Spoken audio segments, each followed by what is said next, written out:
No Jimmy Butler? No problemo. Warriors! Some of the fans at Chase Center need to get slapped. You are not too cool for those shirts. Do not pretend that you are hot shit who's too cool for a yellow shirt. Put the goddamn shirt on if you're a member of Dub Nation. If you're going to a Warriors game at Chase Center for a playoff game, regardless, I digress. I'm a little fired up right now because I just watched Draymond Green and Jalen Green exchange some words at the end of this one. That's the Draymond Green factor, folks. Do not try to engage with the man who wins mental warfare, and do not try and pretend that you can beat the greatness that is Stephen Curry. This was a Stephen Curry vintage performance, a master class at greatness. The Golden State Warriors are up 2-1 in the opening round of the NBA playoffs over the Houston Rockets. Let's break it down. It's Saturday night. I'm feeling good. If you're a Warriors fan, I think you're feeling good. Let's talk about it. It's the Golden. They always find something to nitpick, and that's because there's expectations for us to win. We are going to win the championship. Let's go. In a minute, I'ma need a sentimental man or woman to pump me up.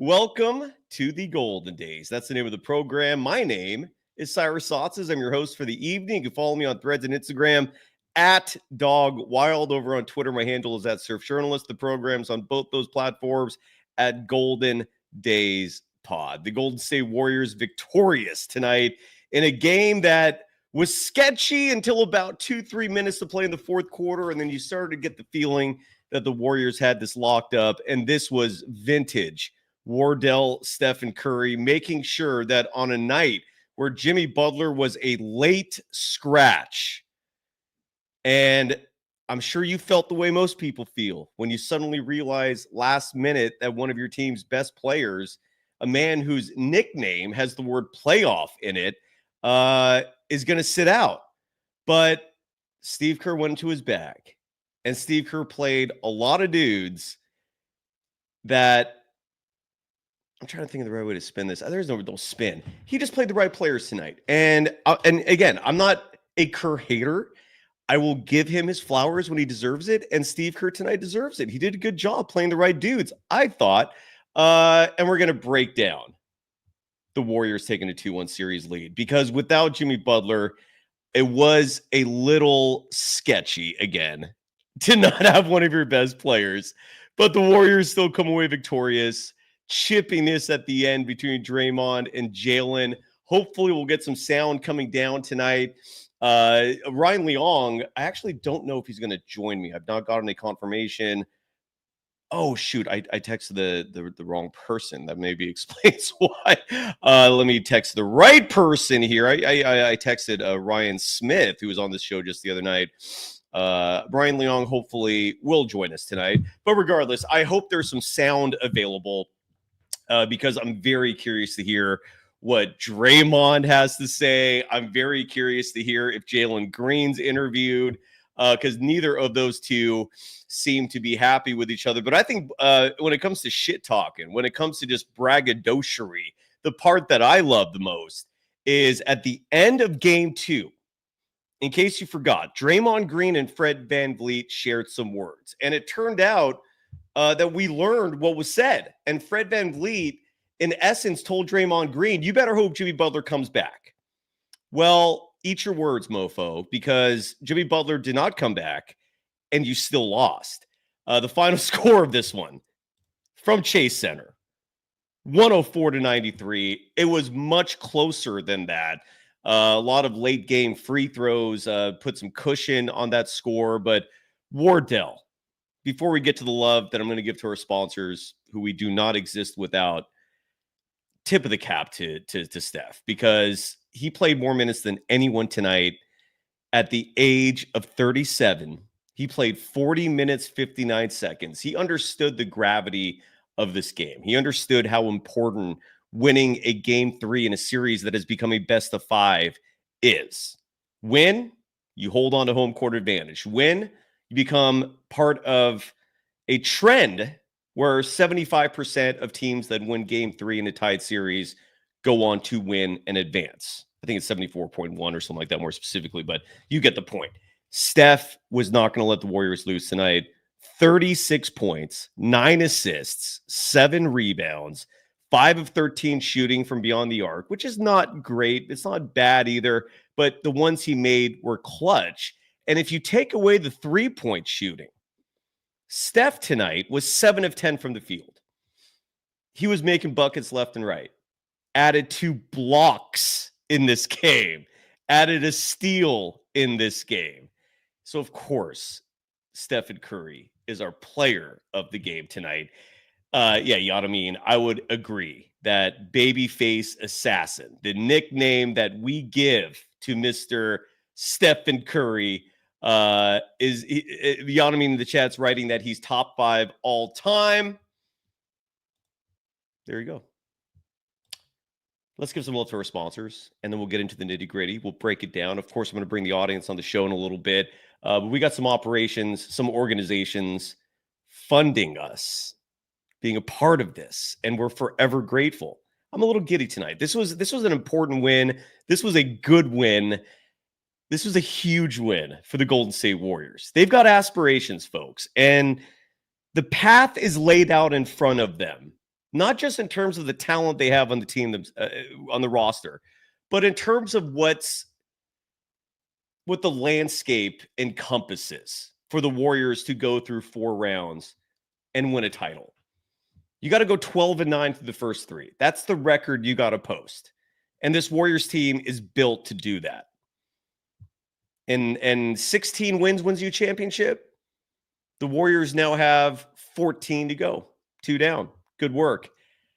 Tonight's show is brought to you by, first and foremost, Decades Official. Where is their little banner? There we go. And let me show you a little graphic if you're watching this on YouTube to get a better understanding of what Decades is all about. They're a band. They play live music. They rock and roll literally. And they're available for your event. What kind of event are we talking about here? Could be anything. Could be a fundraiser, could be a wedding, could be a company event, could be an anniversary, could be a birthday, might just be a good old-fashioned backyard rager. Side note, if you hire Decades for a backyard rager, send me a DM and invite me. You never know. I might show up to that. Because if you're hiring this band for your party, I'm going to guess that's a damn fun party. They perform music ranging from Chuck Berry all the way back to the 1950s to Katy Perry, modern music, everything from the 50s to today, music for all age groups. They're Northern California natives from Chico. They're Golden Dazers. They love the Warriors. They love the Niners, who I heard, side note, had a little iffy draft. I used the word sketchy tonight a couple times already for the Houston Rockets and this Warriors game. I think it was a sketchy draft for the Niners as well. If you're a Niners fan, Decades is the band for every pregame party at Great American next door to Levi Stadium. The Red Zone rallies, Decades is the official band for that. And they could be the band for you. They're huge Warriors fans. I guarantee you they're celebrating tonight. And you could celebrate with them. Email Kyle@atomicmusicgroup.com. Again, Kyle@atomicmusicgroup.com. Tell them we sent you, and you'll get a discount. Or just visit decadesofficial.com. Again, the website is decadesofficial.com. Super fun band. They're awesome. Go check them out. Hire them for your event, and then thank me later. If you're looking for a place to get away, I've also got an answer for you there as well. The place to go for your vacation, Humboldt County, just a few hour drive north of us. It's beautiful. The weather right now is borderline. Well, I don't want to hype it up because who knows? You might go, hey, Cy told us the weather's perfect, and then you'll go up there and it's raining. But the weather this time of year, for the most part, is is borderline perfect. Don't quote me on that because weather is unpredictable, but you get the gist. It's an outdoor haven. We're talking national parks, state parks. When you want to break from all the outdoor excursions, go check out some of the fine breweries, the amazing wineries, the fine dining. Go check out the Samoa Cookhouse in Eureka and thank me later for the best meal. It's one of the best meals you'll ever have. I will put my my stamp of approval on that. It is so yummy, especially after a long day of just enjoying the outdoors. They've got beaches, they've got old growth giant redwoods and sequoias. It's beautiful. It's Humboldt. I used to live there. You could DM me on Instagram or on Twitter, and I'll gladly respond with an itinerary for you, even though it's been a long time since I lived in Arcata, California, where Humboldt State University, now known as Cal Poly Humboldt, once existed. But I still go at least once a year because I love it. And if you ever need my advice, hit me up or go to visithumboldt.com. Again, visithumboldt.com for your resource for places to stay, things to do. Go check it out and thank me later. Something tells me the Houston Rockets would like to get away after a game like that, after getting a dose of Stephen Curry, getting a dose of Draymond Green's physicality. There was a play early in this game, by the way, speaking of Steph. The officials, I know a lot of people have been particularly disgruntled by officiating when it comes to the Golden State Warriors, but just, for his entire career, really. I mean, how often do calls get missed on Steph?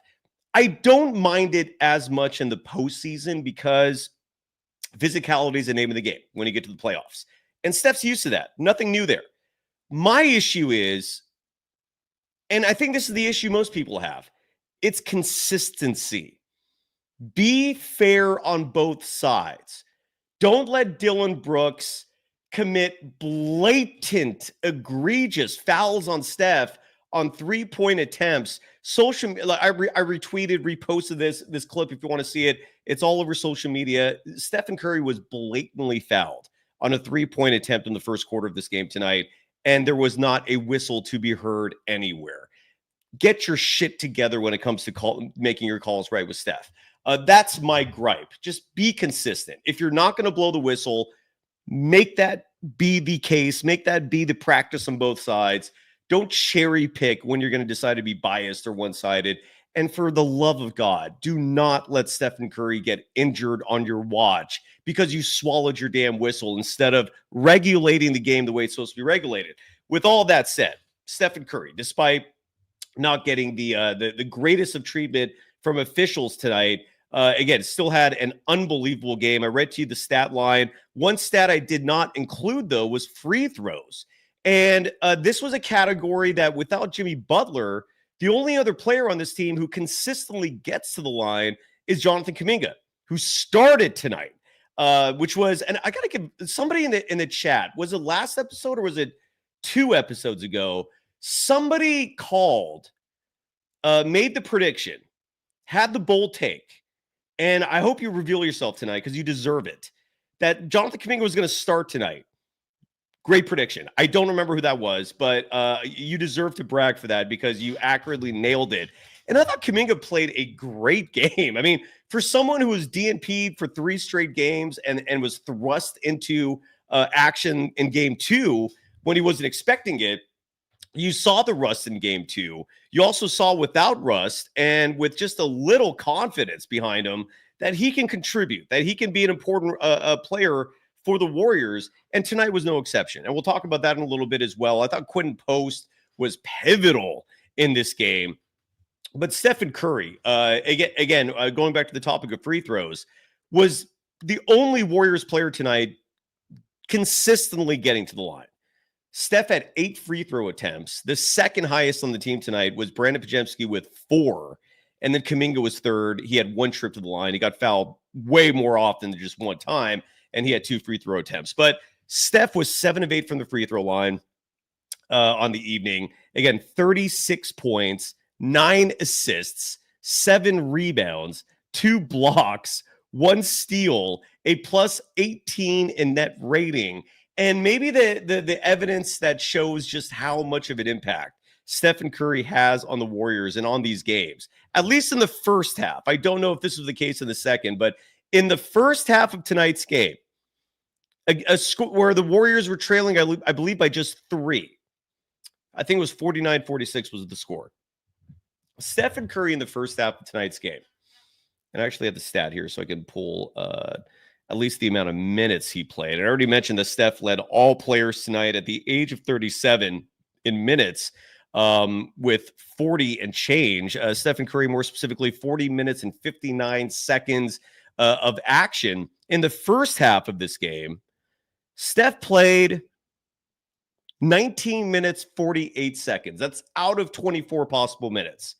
In the 4 minutes and 12 seconds that he was sitting in tonight's game, this was just in the first half, but I would not be surprised if you told me this was the case for the entirety of the game.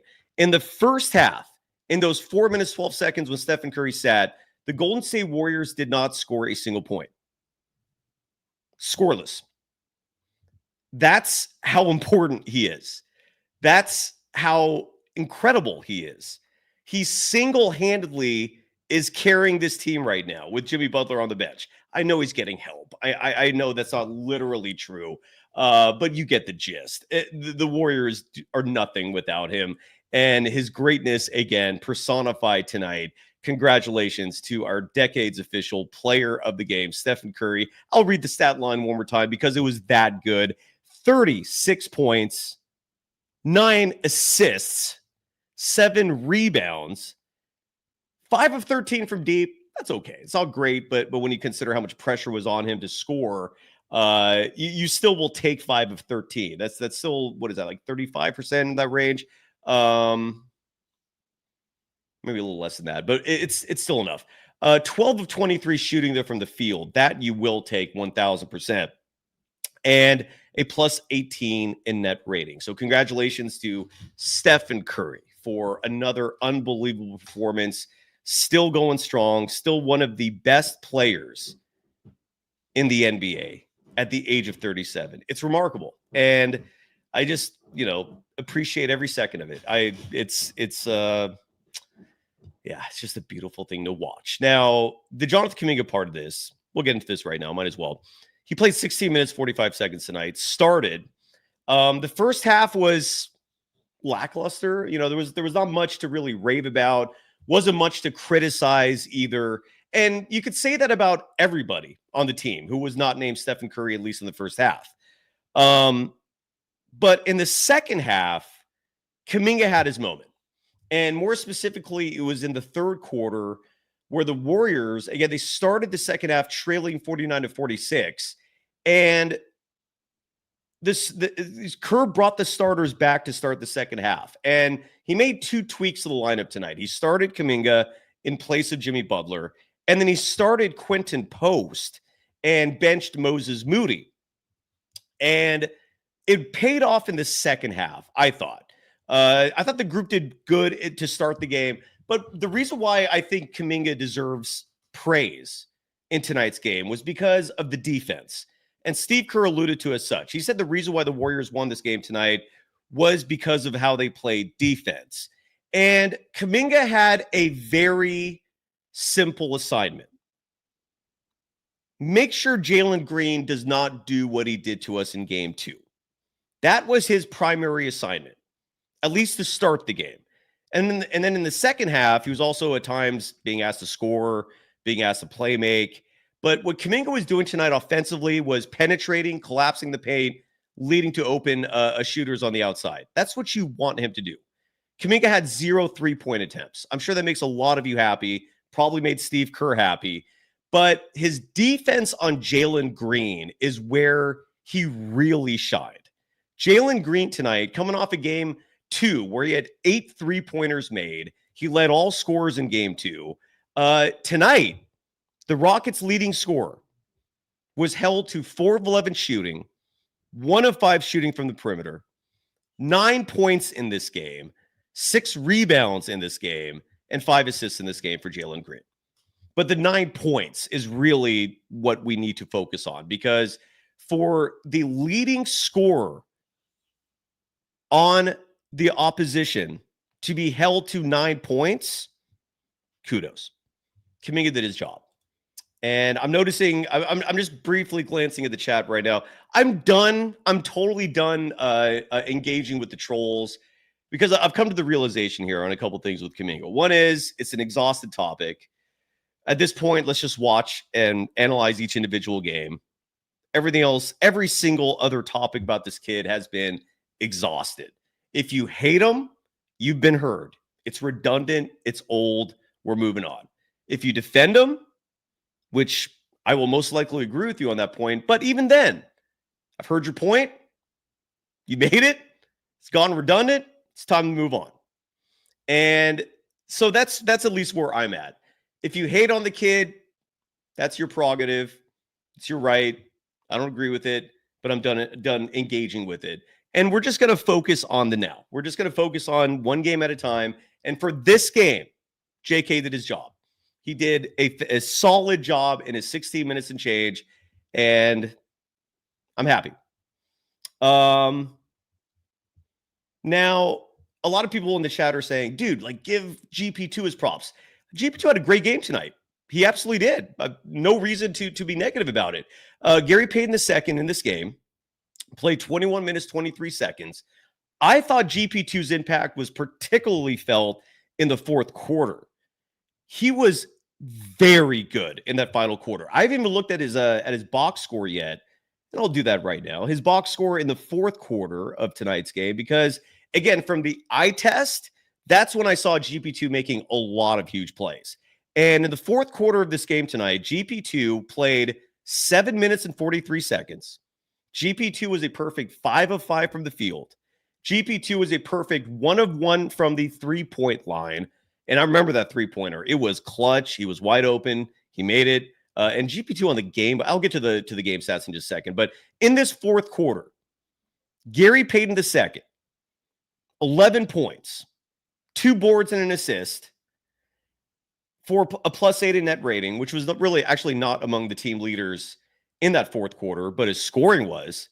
GP2's 11 fourth quarter points led all players in scoring in that final quarter, even more than Stephen Curry, who had 9. And GP2, again, he had a great game. No argument for me there. But that fourth quarter was especially where he stood out. GP2 on the night, 16 points, second on the team in scoring.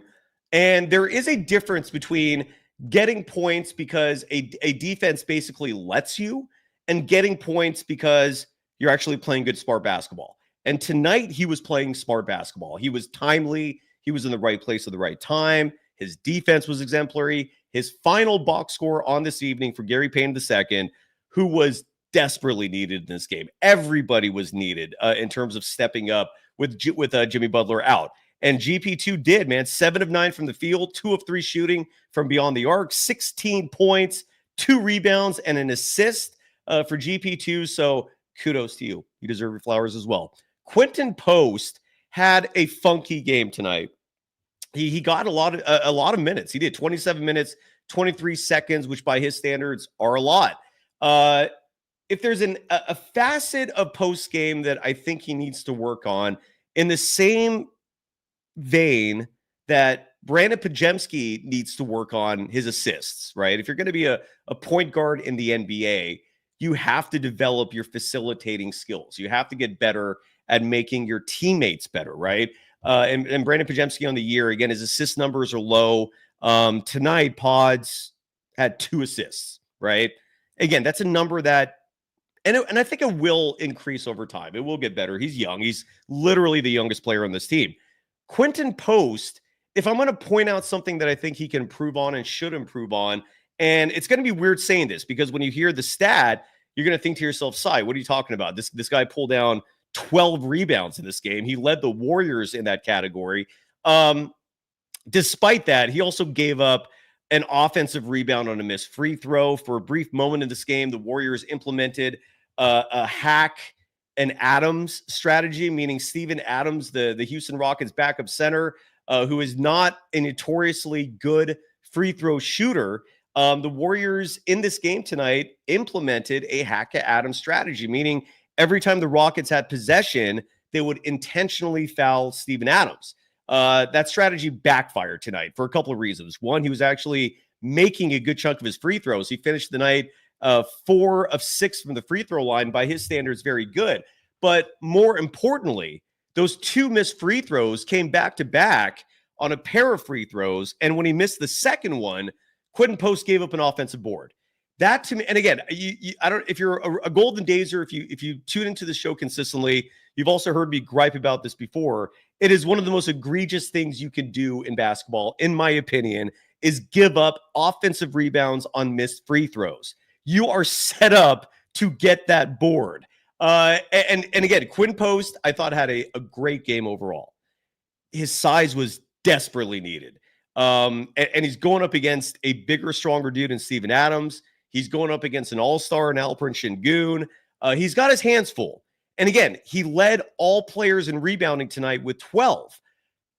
When he actually becomes a good rebounder, watch out. That's something that I'm going to keep an eye on, because he has some muscle to build on that frame of his.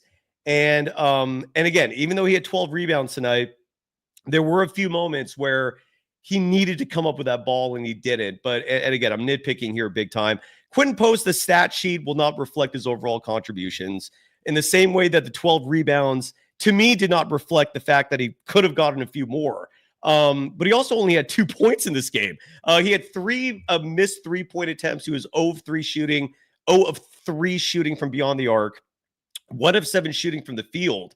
So 2 points in this game, had 4 assists, though. Those assists were clutch. He was finding some open players on the floor tonight, but the 12 rebounds were huge. Could have grabbed a few more. And again, he's young. He's a rookie.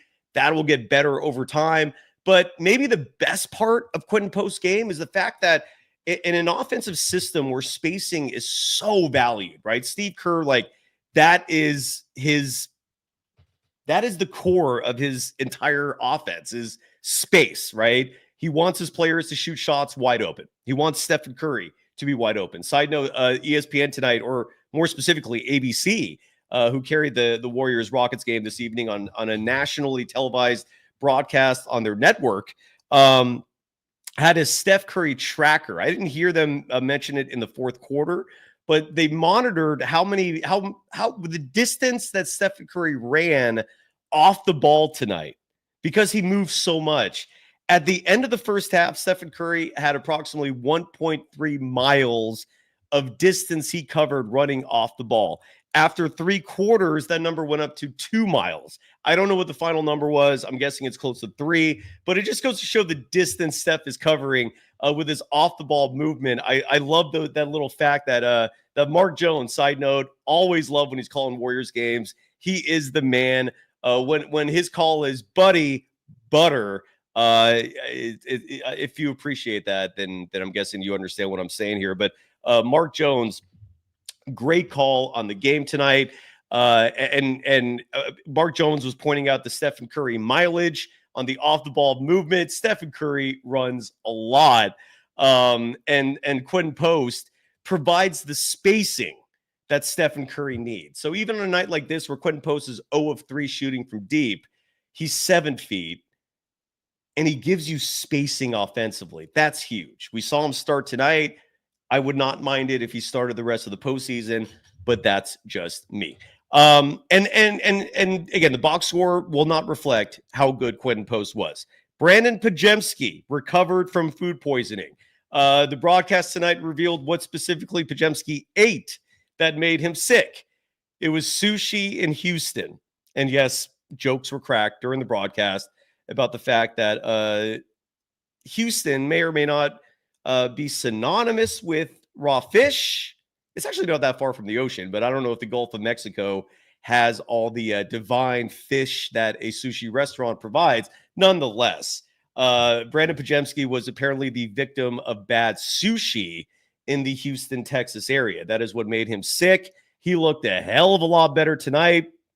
Brandon Podziemski in this game, 10 points, missed a lot of wide open looks. His 3-point shooting was not there tonight. 1 of 6 shooting from deep. And again, a lot of those were wide open. Some of those were set up by Kuminga's a crash and pass approach, where He had a lot of possessions in this game where he penetrated, got deep into the paint. Defense will respect that, and then he just kicked it out left and right. And there were a lot of open shooters being the happy recipients of Jonathan Kuminga's passes. Brandon Podziemski was the recipient of a few of those, and he was missing a lot. 1 of 6 shooting from deep, but fortunately, you take the 3-point shots away, and he was 2 of 3 shooting from the field total. Brandon Podziemski also had 4 free throw attempts, making 3 of those. So 10 points for Pods, 5 rebounds, 2 assists, and a steal. Second on the team in net rating, or I stand corrected, I'm sorry. Third on the team in net rating tonight with a plus 13. So 10 points for Pods in his first healthy game back with the Golden State Warriors after his bout of food poisoning in game 2. Draymond Green, we've got to talk about him a little bit, and I will post the link for the audience in just a minute. Draymond Green, though, there was a play tonight, and I think I have it in my notes here. Let me see if I wrote this down. Yeah, it was early third quarter, and if you watch this game beginning to end, you're going to know what I'm talking about. If you did it, I'll try to describe this period of the game as best I can. Draymond Green completely lost all composure, maybe for good reason. He was irate that the officials did not call a foul on Alperen Şengün. Draymond went up for a layup. He felt contact on the body. When you look at the replay, it wasn't egregious, the foul. There was contact, but Draymond got livid, loses his composure. And then what he did, which was kind of crazy, it was the Warriors. The Warriors go back on defense, and Draymond, instead of going back with the team to play defense, he runs with the ref. And in the middle of action, in the middle of live ball, Dre's like, I don't care. All he's doing is standing right in front of the ref, maybe inches separating his face and the ref's face, letting him have it. And obviously a technical foul was called. The Rockets got a free throw out of that. You had Warriors players grabbing Draymond, trying to calm him down, reminding him of his importance in a game like this with Jimmy Butler not playing. And then the very next possession, he missed a wide open Jonathan Kuminga on a fast break. That would have been an easy slam. So Draymond had a moment there, again, where there was a risk of composure being not only lost, but just evaporated in the sense that the Warriors could have followed his lead and collapsed with him. And it was a pivotal moment of the game. The Warriors thankfully did not lose composure from that. Draymond Green stayed in the game and ended up defensively having an unbelievable night. Offensively, it was hit or miss. One thing I think with Draymond Green, and again, this is just my opinion here, but and you can have a different one if you want, obviously, but I'm at a point with Draymond where the 3-point shot, I think, needs to just be evaporated. Like it's not going down like it used to. Last year it's at least I'm coming to the realization more and more that last year was an anomaly for Draymond Green in terms of him being a 3-point shooter. The 3-point shot this year went down to, I think, 31%. Let me actually pull that up so I have the exact number. So I'm not just guesstimating here, but Draymond tonight was 0 of 4 shooting from deep. And I think one of those hit the side of the backboard. Just stop. All I'm trying to say is the Draymond Green 3-point experiment. I would prefer the experiment being cooked, being retired. Draymond Green this season, 32.5% as a 3-point shooter, which again, a little better than 31, but it's not a huge difference here. Draymond Green in his career as a 3-point shooter, 32%. Last year, it was at 39.5. And again, we're learning this year that was an anomaly because it's down to 32.5. 0 of 4 shooting from deep tonight. But defensively, I mean, with Jabari Smith Jr. playing the small forward position, with Alperen Şengün playing the power forward position, with the Rockets bringing out this imposing 3-center lineup, Steven Adams out there with those two, the Draymond Green's workload is very heavy.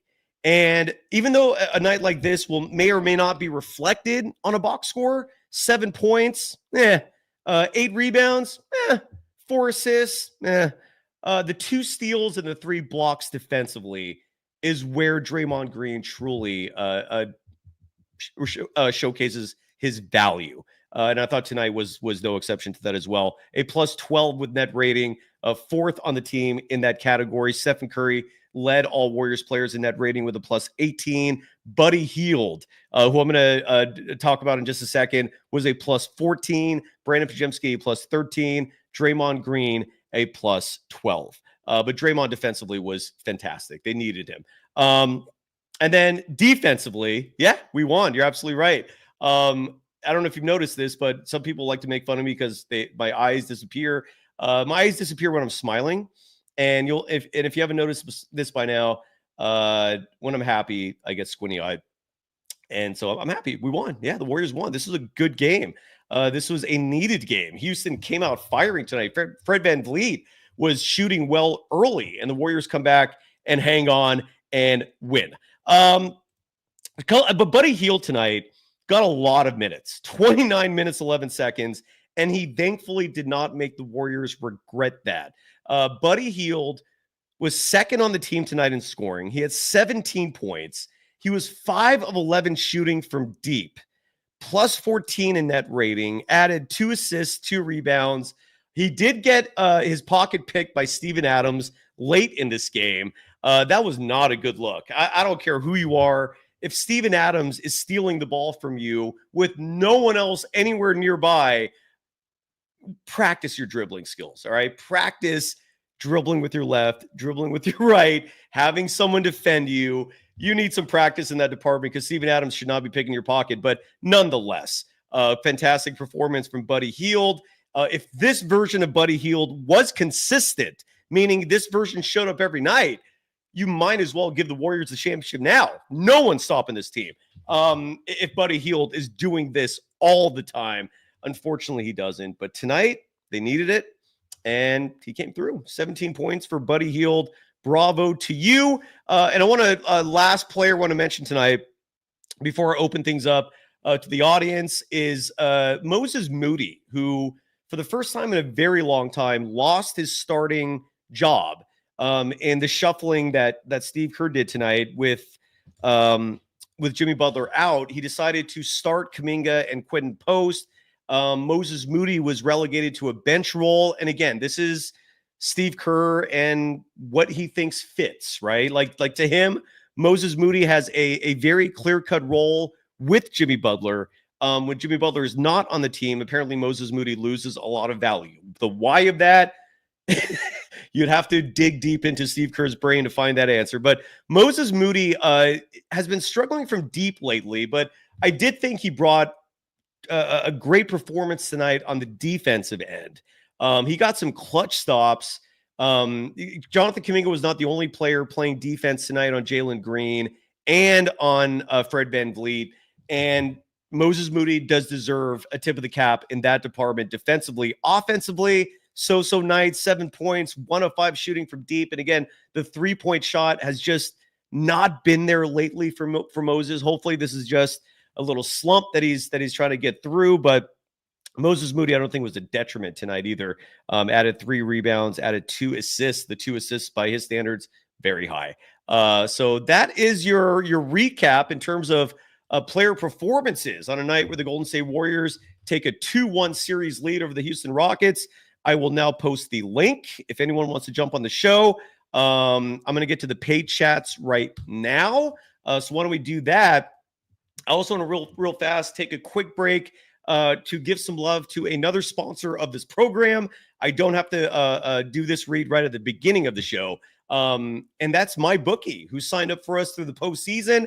They're hopefully going to be sponsoring us for a very long time, but at the bare minimum, we have them for the NBA playoffs, and we are appreciative. We welcome them. MyBookie is a sports book. It's crunch time on the court right now with the NBA playoffs, and it's your chance to score big, whether you're riding with favorites or cheering for the underdog. Every 3-pointer, dunk, and buzzer beater is an opportunity to win at MyBookie. Place your bets live as the action unfolds. And if you're new to MyBookie, sign up today with the promo code MM50. M as in Mary, 50. And you can instantly boost your first deposit. So for example, if you deposit $50, they'll toss in an extra $25. Deposit $100, they'll deposit an extra $50. So I believe that's a 50% bonus on every deposit if you use the promo code MM50, M as in Mary, 50. More action, more excitement, and more chances to win during basketball's most intense playoff season. Excuse me, the playoffs have been awesome this year so far.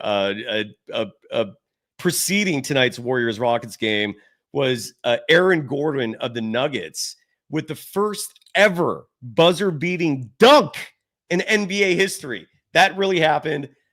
Clippers and Nuggets are tied 2-2. The Warriors will try to take a 3-1 series lead. And real fast, I want to see if the line is available on game 4. And game 4, and the fact that it's only 2 days away from now, and the fact that there's only going to be 1 day separating all the remaining games is all the more reason why tonight's win was so important. If you're the Warriors, you don't want this series going 6 or 7 games. You're going to try to avoid that at all costs. That is an advantage to the Rockets because of their youth, because of their size. You want to finish this thing early. So huge for the Warriors to take a 2-1 series lead and winning this game tonight. And I'm checking right now, courtesy of MyBookie, if there's a line for game 4. And there is. The Warriors are favored in game 4 by 4 points. So that's the line. You could win money with MyBookie. Great sports book. Bet anything, anytime, anywhere, only with MyBookie. And let's go to the audience. Who's up first? Is Sean? Are you Walnut Creek, correct? Yeah, I'm in Walnut Creek. Good to see you. How you doing? What's good? What about you? The first half. He chats here. Sean, if you don't mind rolling with me for this first one, I'll get through all 3 in just a second. Kyle Fafard.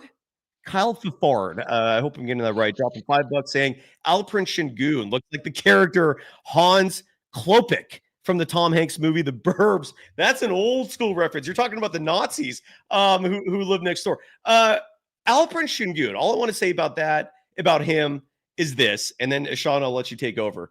He's a flopping bitch. The guy seeks flops. The guy seeks calls.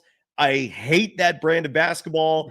Take that back to Europe where it belongs. I'm sorry to bash Europe for that, but I point the finger there because soccer players are notorious with that, and I guess Latin America should be included as well. But my point is, Alprin Shingun, you're a flopping bitch. I don't respect that part of your game, and I'm glad the Rockets lost tonight. Thank you for the donation. Kyle Fafard, funny reference. The Burb, side note, great movie. And Sean, I defer to you, sir. How you doing?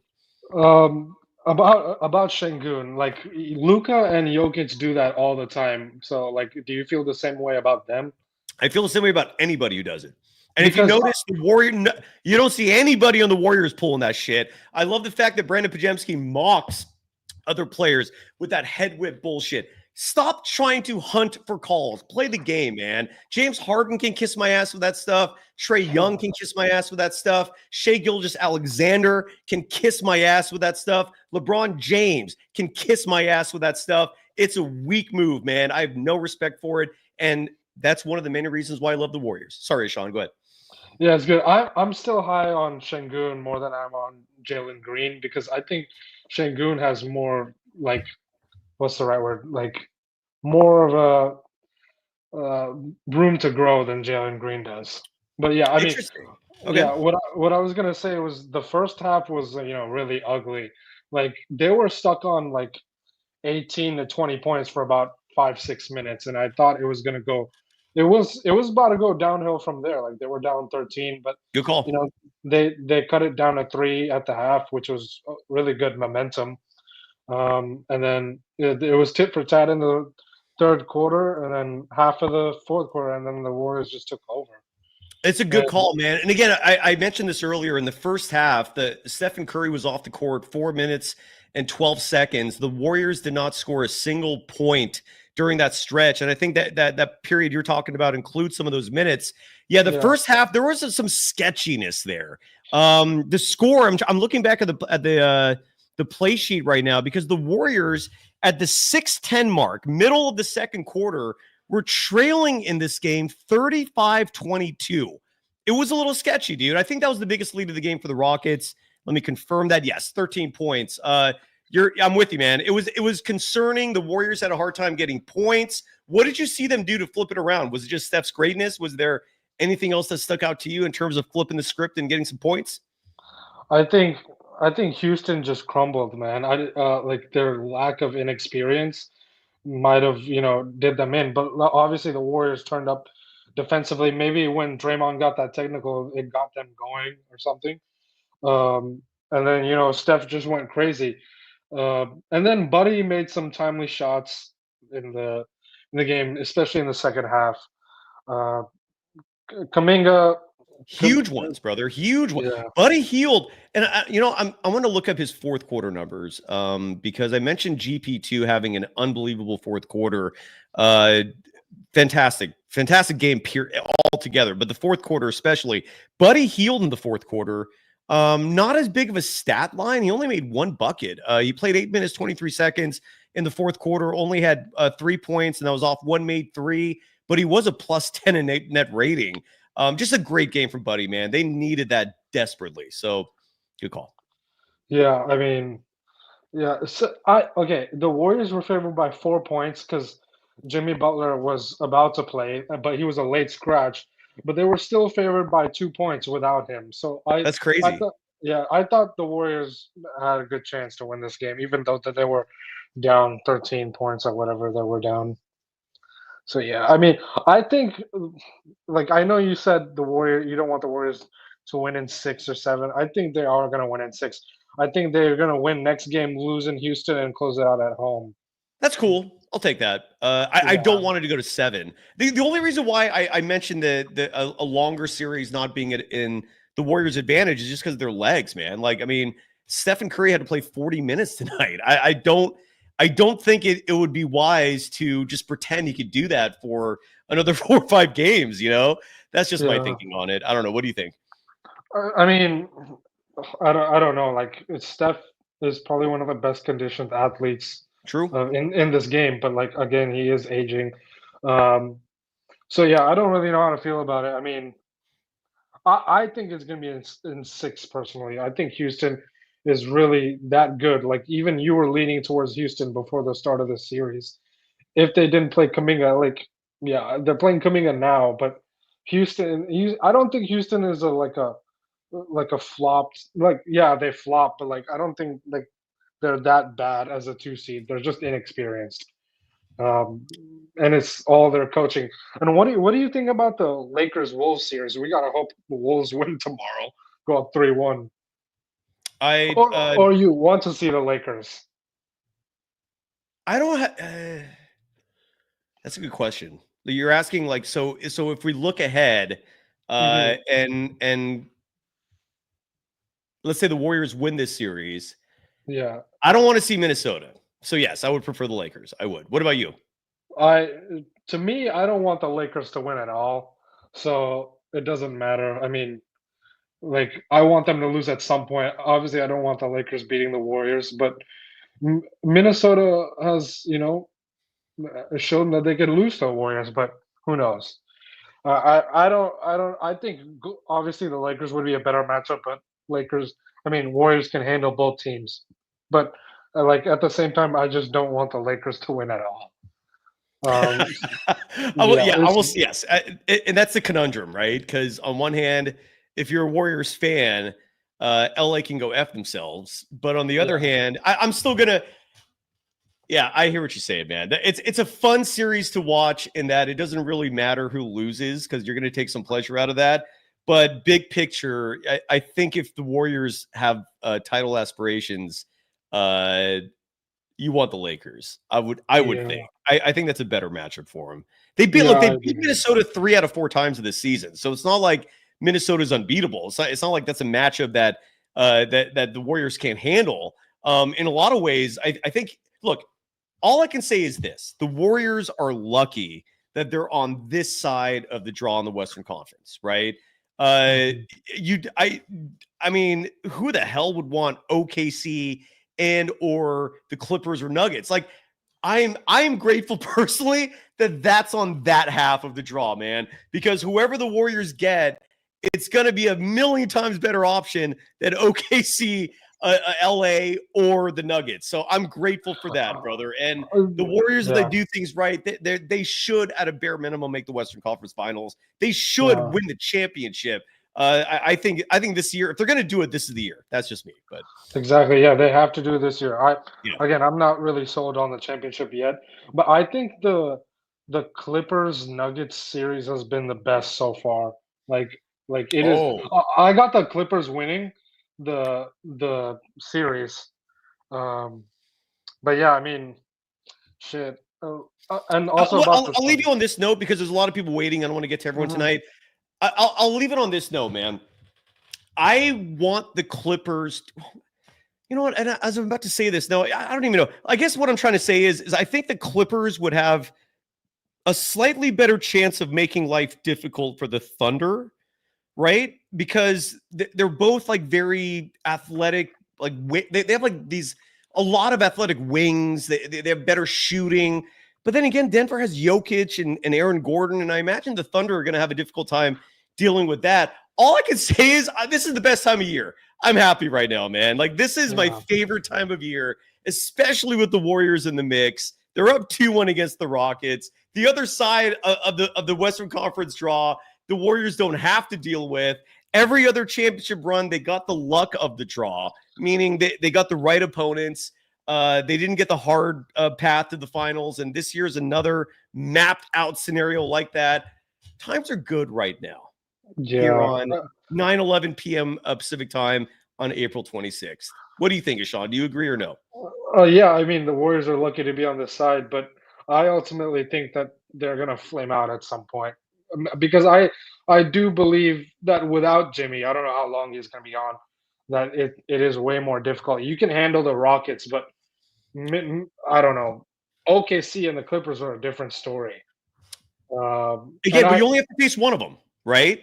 Yeah. And whoever you play the next round, that's a very winnable series as well. That might even be easier than the Rockets.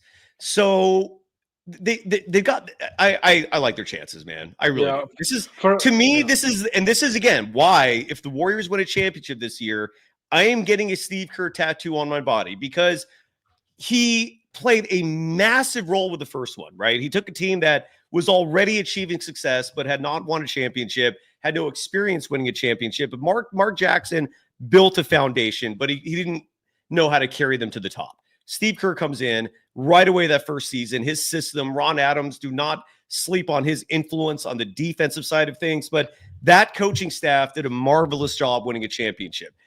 They blew it the next year with the 73-win season, right? They lost. They didn't win a championship. That was a disappointment. You get the 2 championships with the Kevin Durant teams, but I mean, anybody could have coached that team, right? My whole point here is this. If the Warriors win a championship this season, they're going to need a great coaching job from Steve Kerr. And if they win it, I'm going to acknowledge his greatness by tattooing something about him on my body, whether it's his face, whether it's his name, we'll figure it out. But this will be a Steve Kerr job, man, because you've got to play the right guys. And a lot of games he does not. Tonight he did. Kudos to Steve Kerr for that. He had to play Kuminga because Butler's out. So when Butler comes back eventually, Kuminga is just going to be phased out of the rotation. Maybe. We also saw tonight though was a Guy Santos not play at all, and part of me is wondering if that was by design moving forward. So when Jimmy Butler does come back, and something tells me he is going to play in Game 4, a bruised gluteus maximus is not a debilitating injury. There's no long-term worry in terms of the injury affecting other parts of your body. There's no worry about it. There's no worry except for a pain threshold, right? You have a very severe bruise in your ass. Rick Celebrini did not give the green light, at least not an enthusiastic green light from what I read. And something tells me Jimmy Butler will play in Game 4. But I also think that at this point, I don't know how you can go back to DNP and Kuminga. Do you? How many points did he have tonight? Jonathan Kuminga's stat line tonight, he played 16 minutes, 45 seconds, 3 of 7 shooting from the field, 7 points, 2 assists and a rebound. I mean, his presence is there, man, but 15 minutes is bullshit, bro. So, at least he played, and look, his defense was huge. That's Yeah, where I will exactly. tip my cap to Jonathan Kuminga for the D. Terrific. And there was one play, for example, where Dylan Brooks, and I don't know if you folks remember this, it was a single possession. It was one-on-one basketball. Dylan Brooks thought he could take Jonathan Kuminga, and Kuminga shut his ass down. And look, I know Dylan Brooks is not the embodiment, the symbol of incredible offensive basketball, but in a playoff moment like that, where you're in the spot, I mean, it would have been a bad look if Dylan Brooks had scored on Kuminga at that moment, but Kuminga just shut him down. I can't remember if it was a block or if it was just a very bad shot taken. He played fantastic defense, man, and he has a role. I'm not going to sit here and pretend like he needs 30 minutes a night. At this point, you just do what you got to do to win games. We'll see, but I'm glad he got some time tonight, and I'm curious what happens moving forward. Yeah. I got a couple more things to say before Please. I go. So for now, like I've been saying it ever since Boston won. Like I think they are the best team in the league by far. So I'm still rolling with Boston. Like although I'm a big Warriors fan, I think Boston is still up there. And the second thing is, if the Warriors end up winning a championship, I don't need that party invitation. That's what I'm looking forward to. Yeah. If the Warriors win a championship, we're gonna party for like a month. All right. There isn't gonna be just one party. There's gonna be here's the party this week. Here's the party this week. Here's the party Wednesday. I'm gonna have parties on Monday. We're gonna celebrate for a month. You just have to come up to the North Bay to make it happen. I might even do something in San Francisco one of the nights. It will be a summer-long party if we do this. Don't invite Larry Krueger. Why? He's just like I don't know. He's been from the start of the season. He didn't think the Warriors going to win. So let's see what happens. I hear you on that. Well, look, if they do win, who cares, right? I mean, we're all happy and celebrating. So we shall see. Ishan, thank you, brother. I always love the support. We crossed paths once at a Warriors game, I believe, in the shop. Thank you for that. Let's get Sachin on the show. Sachin, in case you're new to the show, to this program, and you ask yourself, why the hell does this guy with a beard that makes him look homeless constantly call Guy Santos Gooey Santos? And it's because of this man right here, Sachin. He accidentally once called Guy Santos gooey, and it sticks to this day. Great to see you, Sachin. And were you bummed that Guy Santos did not play tonight, or did you accept it and you're going with the flow? How are you doing? I'm doing good, man. I wanted obviously you to play a little bit, but at the end of the day, you did get the win. So exactly. That's a little life. Exactly. What's on your mind? Yeah, I mean, this was a big win, especially considering the fact that Jimmy Butler wasn't on the team right now. He wasn't on the playing, but it was because the confidence you get from this win is now with him getting back into the fold. Like if you're a Rockets fan right now, like Jimmy Butler not playing and you not being able to get it done, it just ruins any type of confidence you had into winning this series. So I can't say the word, but mentally it kind of, it affects them. But what I want to say mostly is the first half was disgusting, like just in terms of the offense that you were running. It was bad. Yeah. You really couldn't score without Steph. It was ridiculous. But literally, that is crazy. They literally could not score a single point when he was off the floor. Yeah, they didn't. Yeah, I saw this stat. They literally didn't score, which is insane. But I thought that 9-0 run at the end of the second quarter, I think it was, that kind of flipped the game. Because if you were down double digits at that point, I think, you probably, obviously, you wouldn't have won that game. That 9-0 run really changed the momentum heading into the half. Yes, sir. Yes, sir. And I mean, Buddy, bro, I learned his name is not even Buddy. One of my friends told me it's actually like Chivano or something. So, I mean, he was fantastic in this game. Like the shots that he was hitting, and you just need that one game from him because sometimes he just thinks it up, but when he gets going, this team changes instantly because now you have another scoring option who comes off your bench. He's able to hit threes. And I saw a clip Jimmy Butler told him to just not dribble the ball, which I thought was hilarious. But he was fantastic. And then Kuminga, I will say, I thought he didn't play many minutes tonight, but I thought his defense on Jalen Green was pretty good. I'm pretty sure they were teammates in the G League or something, right? So he probably knew a little bit of his moves. His on-ball defense was good. He didn't rebound the ball as much as I would have liked him to, but overall, I thought he played a good game in terms of being engaged in the defensive end because he's got all the tools. It's just he's not always engaged. And one last thing, like Looney, I love Looney. I truly do, but I don't think this is the series for him, to be honest. Like I would like to see. Obviously, I'm biased to Gee, and he's gonna play the same position, so you could say you need a little bit more size. But you see Steve Kerr, like he really doesn't care about size anyway. So I would just say, well, sort of. Tonight, for example, was the second time in 3 or 4 games, all against Houston. So I guess the second time in 3 games where Kevon Looney played the power forward position. yeah, that's true. This is not something we haven't seen this since like the 2015 or 17. It's been a long time since Kevon Looney played a position that was not center. And so Kerr is recognizing the size issue with the Houston Rockets and playing Quinton Post at center and Kevon Looney at power forward. Sorry to interrupt you. I just wanted to add that note because it's so unusual. It sticks out. And I will say this about Looney, and I'll give you the floor again in just a second here.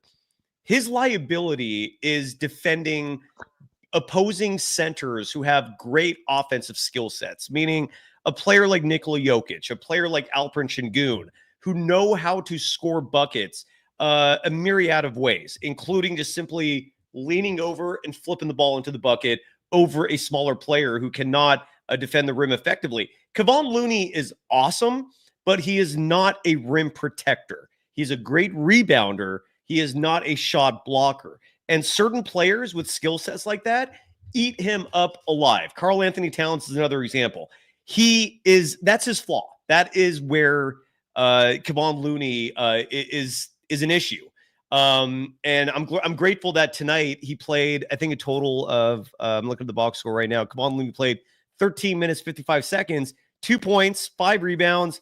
But he was only a -1 in net rating. So thankfully, at least while he was out there, they were not playing losing ball. But as a defender, he has issues with bigger dudes who can score easily.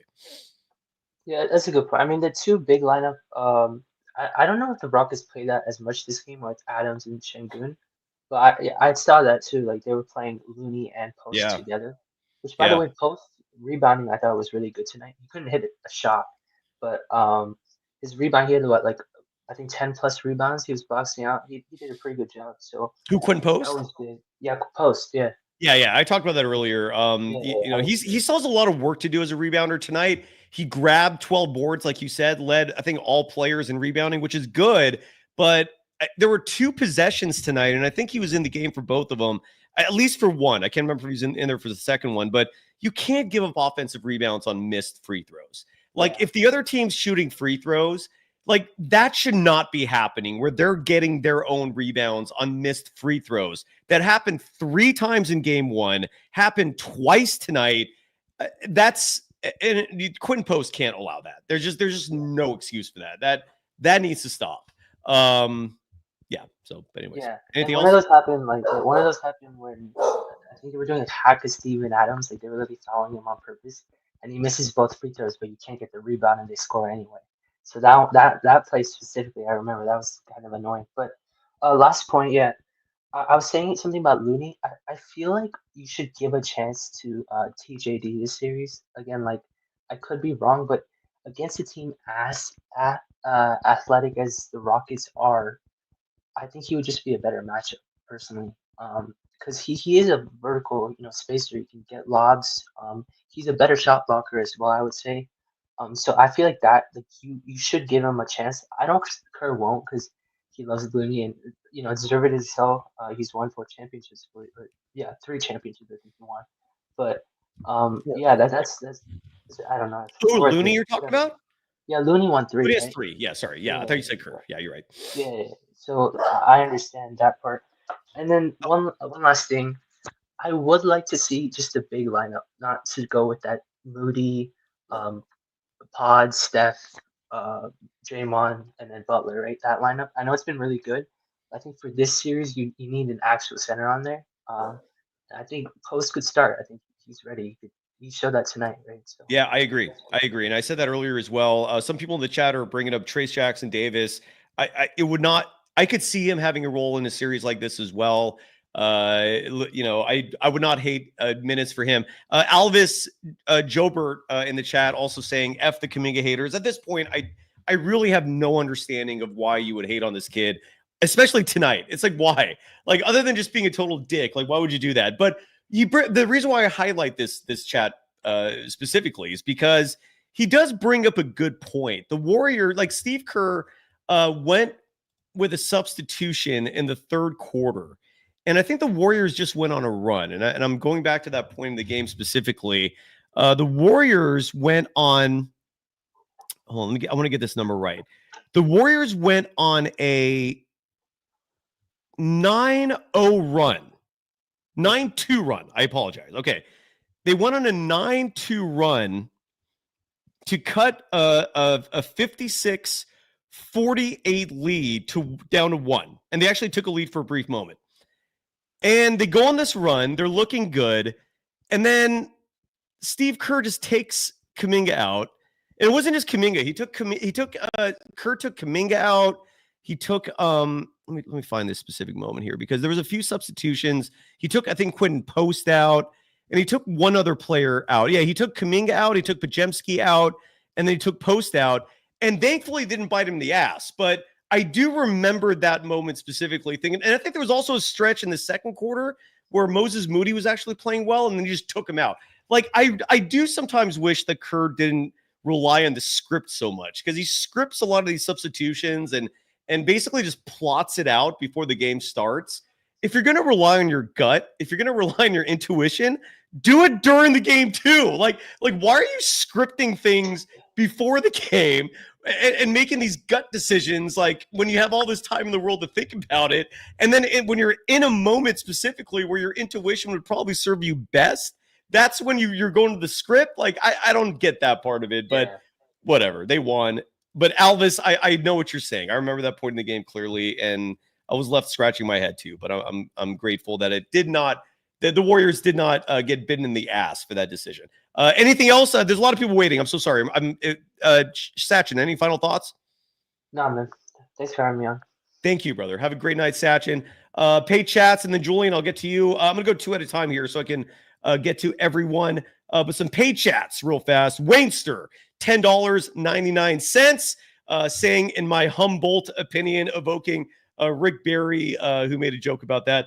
Thanks to our sponsor, Visit Humboldt. Go to visithumboldt.com. Saying the Warriors in 5 with Jimmy Buckets. But Jimmy Buckets being injured is a devastating loss for the Rockets. Stephen Curry is unbelievable. GP2, Quinton Post, Buddy Hield stepping up. Draymond Green, yeah, he got robbed with the Defensive Player of the Year voting this year. And you wrote at the end, socket 28's head. I don't know what that means, but regardless, great post. Wainster, another $10.99, saying, welcome to Chase Center, Mr. Dylan Brooks, courtesy of GP2. If Dylan Brooks and Fred VanVleet are off the court, the Rockets, or the Sprockets, as I like to call them, there's a really good, funny, old school Saturday Night Live bit where Mike Myers plays a German television host. And I think the show is called Sprockets. So the Sprockets start to crumble, another late fourth quarter. And we see why Draymond Green should have been the Defensive Player of the Year. But a great job by the Warriors rebounding. And this brings up the rebounding stats on the night that I have not read off yet. The Warriors have been getting killed on the boards this series. Tonight, the Rockets with 51 rebounds. The Warriors cutting that deficit to just 6. The Warriors had 45 rebounds of their own. Houston had 15 offensive boards to 10 for the Golden State Warriors. And in the fourth quarter, because I kept hearing the broadcasters bring up how the Warriors had were grabbing all these offensive boards. So in the fourth quarter, they grabbed 3 of them, and Houston had 6. Okay, so the fourth quarter was not that big of a deal there, but nonetheless, great job of the Warriors with rebounding. Bloomer Wave Vibes in the chat, not a paid chat, but I highlighted this because Bloomer has a cousin named Alyssa Mala who knows and is friends with Sophia Jones, who joins me every Monday for V for Valkyrie. She's going to join me for Game 4 post game this week. And Bloomer Way Vibes found out that Sophia was at the game tonight with his cousin Alyssa Mala, and they were sitting courtside. All right, well, there we go. Did anybody, by the way, notice courtside? Because the camera kept going to these three women who were sitting courtside. Some people call them baddies. I saw them there. They look like plants. They look like distractions. And they were not wearing their yellow shirts. But I did notice that. And I'm glad Sophia Jones was at the game today. There should be an exciting announcement coming in regards to Sophia Jones and the Valkyries soon. Stay tuned for that. Julian, how are you doing, brother? Hey, Cy, what's up?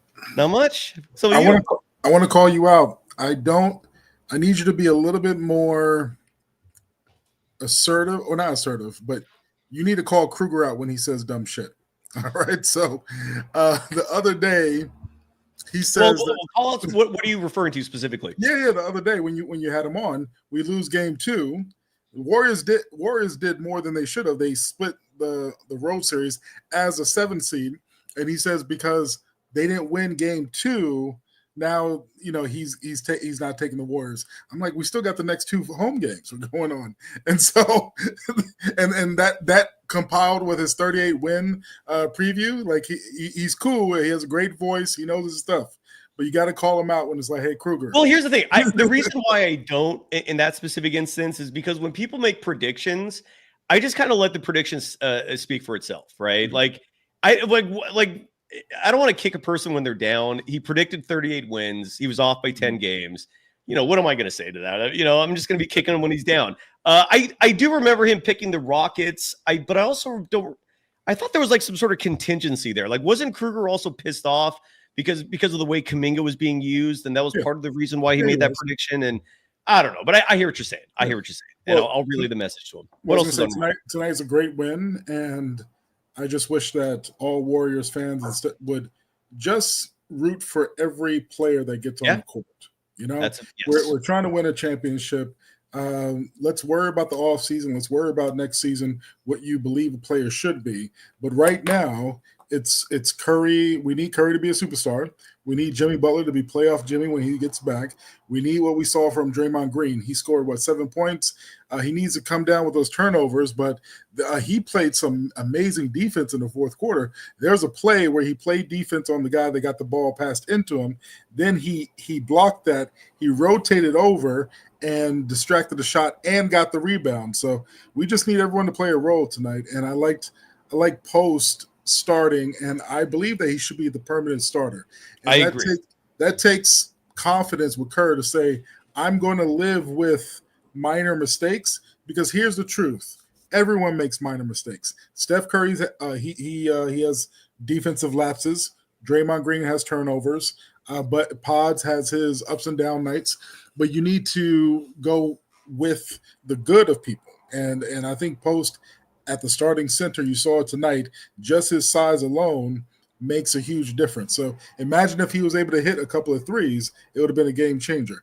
And Alex, real fast. Alex in the chat is saying Larry's actually a Kings fan. Not true. I can tell you with certainty. I know this is a fact. Larry Kruger hates the Kings. His brother's a Kings fan.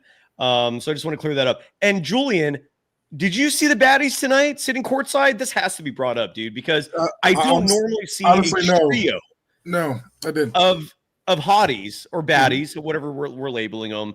Like, that was not the norm, dude. I know it's the playoffs, but those looked like plants. And I'd love to know if anyone has more information on that. Well, because I would just say that even if that was a distraction, I think Pods is stupid for eating sushi during the playoffs any time of the year. You have to eat cooked food, go on an all green juice diet, but don't eat sushi. Come on, man. That's just asking for trouble. G-Rod in the chat saying, give GP2 his love. Dude, I spent the whole beginning of the show giving him love. And it's not – I hate the fact that Steve Kerr has puts me in these positions where I have to espouse unpopular opinions. Like, I I love GP2 as a person.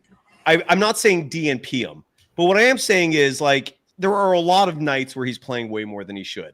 He had a hell of a night tonight. And yes, I tip my cap to him before. I'll tip my cap to him again. I love him personally. There were just certain players who get an unhealthy, that's not a right way, illogical amount of minutes on this team. And GP2 sometimes just gets more than he should. There are some nights where he's getting 25, 30 minutes where I feel like 10, 15 would be a lot better. But he had a fantastic game tonight. No doubt about that. Yeah. Kerr really, I would say he found a good balance tonight. And, as much as we get on him, I know he played Hobbit ball. I was talking to someone in the chat, but there's something about, I had a feeling for 3 minutes, they can close it out because the chemistry was there. And I saw that they had a focus when it came to the rotations, flying on defense, and getting the rebounds. They knew that they're undersized, and you felt that they were moving quicker than the Rockets. And maybe that's what Steve Kerr was banking on, is that these players are tired, they're big, and they're lumbering, and let me put 3 quick guys out there. And I think it really paid dividends for us tonight. And again, when it comes down to it, we can sit here and talk all sorts of nuance and pretend that Kuminga got too little or too many minutes, or that GP2 got too little or too many minutes, or that the Warriors played Hobbit ball, or they played the Looney at the 4. Well, you could throw all that shit away because sometimes it comes down to one very simple thing. Stephen Curry is him.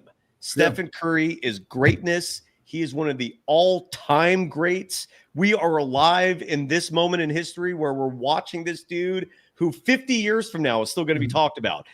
That is, sometimes it's that simple. Did you hear that dude was him? Sorry, go ahead. Did you hear the audience? I mean, the announcers, they're talking about that his workouts, some players try to do it and they end up throwing up and giving up. And I hear that he doesn't work out for too long, but his workouts are just so intense in a short period of time. Dude, he ran 1.3 miles through 24 minutes. He ran 2 miles through 36 minutes. And that's just his off the ball move. And he's getting hit, scratched, and bumped. They had to stop the game because he didn't even know that he was bleeding. And that kind of leads to a point that I want to bring up. I'm not saying that we are not going to lose another game in this series. What I say is that we have seen the best of the Houston Rockets. And part of that is what the refs were letting them get away with at home. And some of those things were just absolutely ridiculous. But you saw 38 or 39 from Jalen Green. You've seen Fred VanVleet. You've seen Brooks go off. I don't see them playing any better, but I do see the Warriors playing better. Because, one, we haven't had Jimmy Butler for, 7 quarters. We haven't seen him. So I think there's a strong chance that we could end up winning this in 5. But I would say in 6 just to be safe. All right. I love it. Before you go, Julian and Aim, Nathan, Claret, I see you waiting in the wings. Want to show a few quick images here before you go, Julian. I'm guessing the audience watching this on YouTube will have a great appreciation. Jimmy Butler after the game tonight. Again, Jimmy Butler, a very late scratch because of a bruised Moody, posted this on his Instagram account, and it is the Batman call signal, except replacing the Batman logo is Stephen Curry's logo. And Jimmy Butler in the caption writing, "Thanks, Batman and team, excluding Buddy." It's because he was dribbling that one play. How you get stripped by Steven Adams? They just have great chemistry, dude. They rip with each other. That is, I hope Buddy Hield ends the playoffs in a championship as hot as he started the season. And it might be there, man. If he's like 50% from like second round to the finals, then all is forgiven. That'd be great. That is awesome. Julian, have a great night, brother. Thank you so much, as always, man. I appreciate you. I really do. One more thing I want to share here real fast, and then we'll bring aim assist and that incredible Barry White level of voice of his on the program. But I want to show this stat as well. This is courtesy, I think, of the Curry Muse Twitter account. And this graphic was taken Oh no, this is an old graphic because Andrew Wiggins is in there. You know what? Never mind. That is not relevant. I want to play soundbite, and then Aim will get to you. This is courtesy of Sam Gordon of the San Francisco Chronicle, who does a fantastic job there. Got to get him back on the show soon. Sam, if by some chance you're watching, I promise I will not put you on the spot again, but I had to ask those questions when you're on. Anyways, here is Draymond Green talking about the greatness of Stephen Curry. And if anybody understands and knows just how great Stephen Curry is, it's his teammate Draymond Green. Insane that these two have been playing together since 2012. And that's wild, man. 13 years. These two have a relationship. They know each other. They love each other. And here is Draymond Green talking about his brother, Stephen Curry. And side note, make sure the volume on your devices is turned up so you can hear Draymond, given Sam is likely posting this from his phone. Here is Draymond Green. I mean, we all follow him. Just with that type of tenacity, you're not going to be the guy to let him down when he's playing like that. I think anybody wants to be that guy where he's coming out, he's giving that type of effort. And I think, oftentimes I try to bring that energy, and I didn't have it, and he found it, and then I followed him, and we all followed him. So I thought it was beautiful. He realized that it wasn't there, and he took it upon himself to, bring that type of force to the game, and we all fell in line and followed behind him. I mean, we all. And that's Draymond Green right there. Again, just talking about the greatness of Steph. Charles Hutchison. Is that wow, man, I never know how to react to this, dude, other than just saying thank you and because of $49.99 donation, brother, you're the donation like that, you're paying for meals, my friend. Thank you. So Charles has my full undivided attention right now in the chat with a $50 donation, writing, "Here is a chunk of change for that tat. Call me a homer, but I think we got all the right folks on the floor. Sometimes you need heart for a good story. We got those players. I thought it was over when I saw Jimmy was out. Now I'm elated." Good post. I agree. I do feel like the chips were stacked against this Warriors team. And this is why I'm giving so much love, more than usual, to Steph tonight. Because in a lot of ways, the Warriors could have easily rolled over. They could have easily just either done the same old shit where you get let's say like a Kuminga DNP, you get that horrible threesome of Steph, Podziemski, and GP2 out there together. That threesome does not work. That is kryptonite for this Warriors roster. And you did not see them out on the floor tonight a lot either, for good reason. Steve Kerr has figured that part out. But overall, the Warriors could have and maybe should have lost this game. Fred VanVleet and Draymond Green got into a war of words after game 2. Fred VanVleet, unsolicited, poking the bear in Draymond Green. And I don't understand why anybody does this, but Fred VanVleet did this and said, "Good luck winning." Or I forgot, or no, he said something like you better get Jimmy back. And basically like laying it out that without Jimmy, the Warriors are screwed. So Charles, again, thank you for the massive donation. Something tells me you're a little buzzed or drunk, because I don't know if you'd be given that amount of money otherwise. It is Saturday night. I recognize it.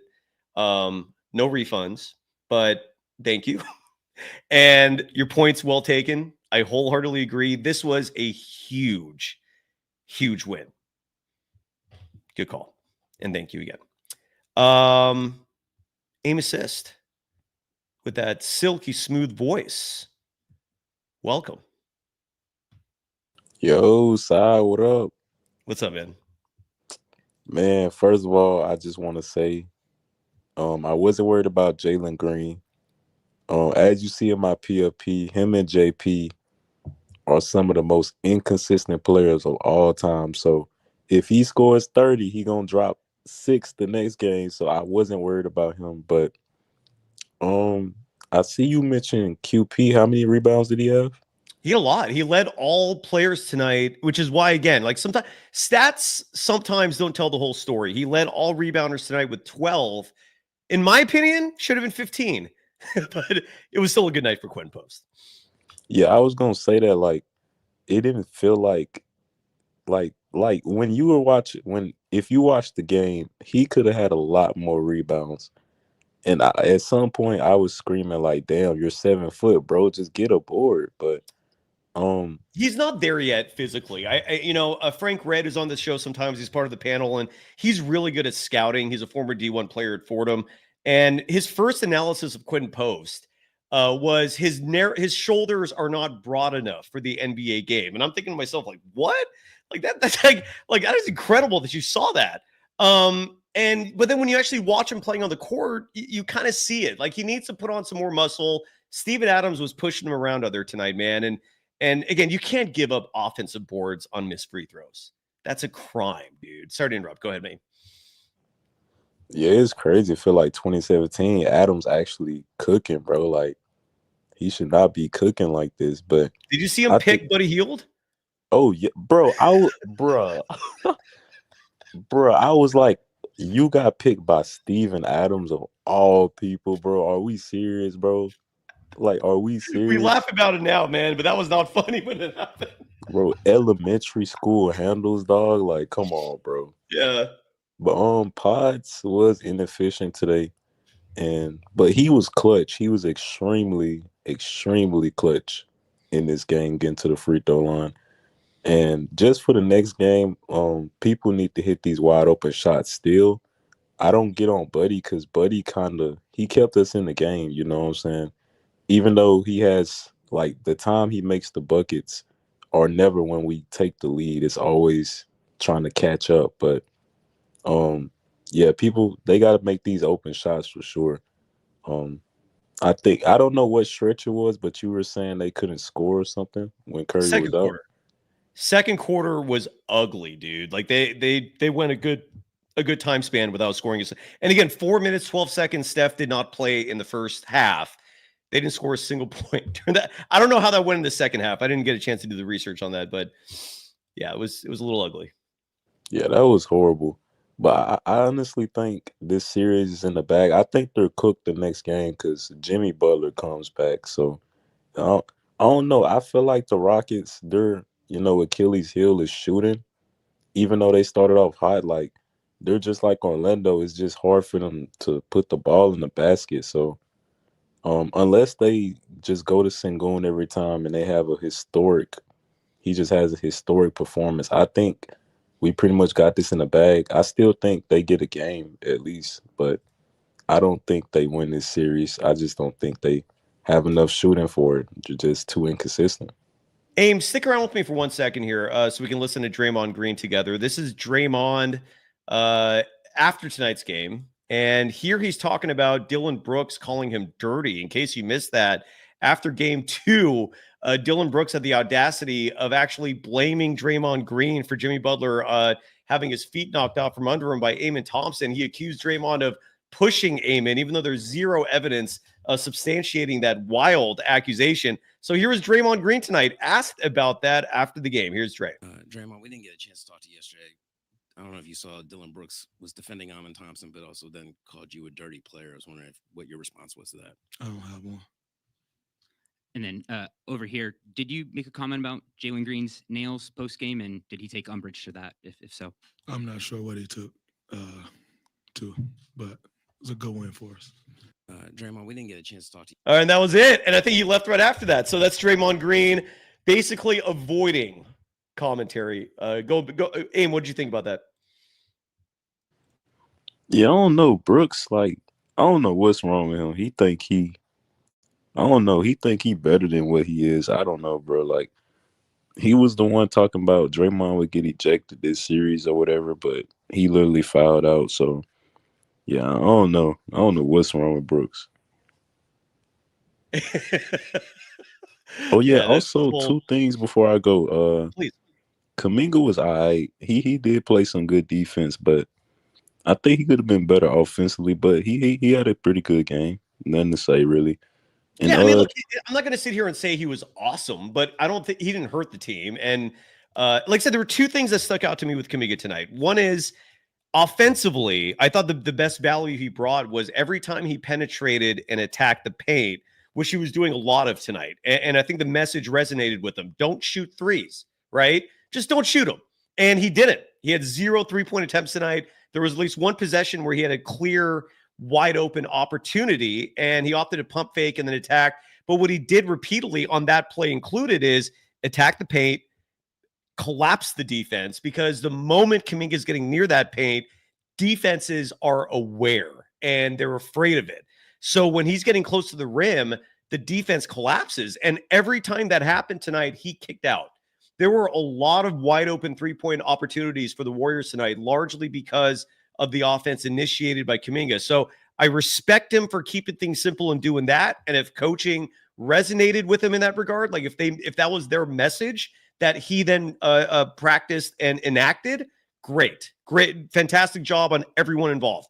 And then the second part that I thought stood out, and sorry for repeating myself, I said this earlier in the show, his defense was not just good, I thought it was exemplary.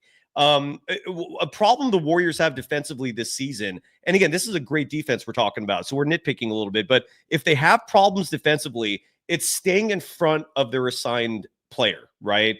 And Podziemski is guilty of this a lot, and it's why you sometimes see when other players attack the paint, especially with a guy like Podziemski on defense, you suddenly get all this help defense coming to assist, and then the moment that help comes, everybody else has to rotate and adjust to pick up the slack on the assignment that's being abandoned.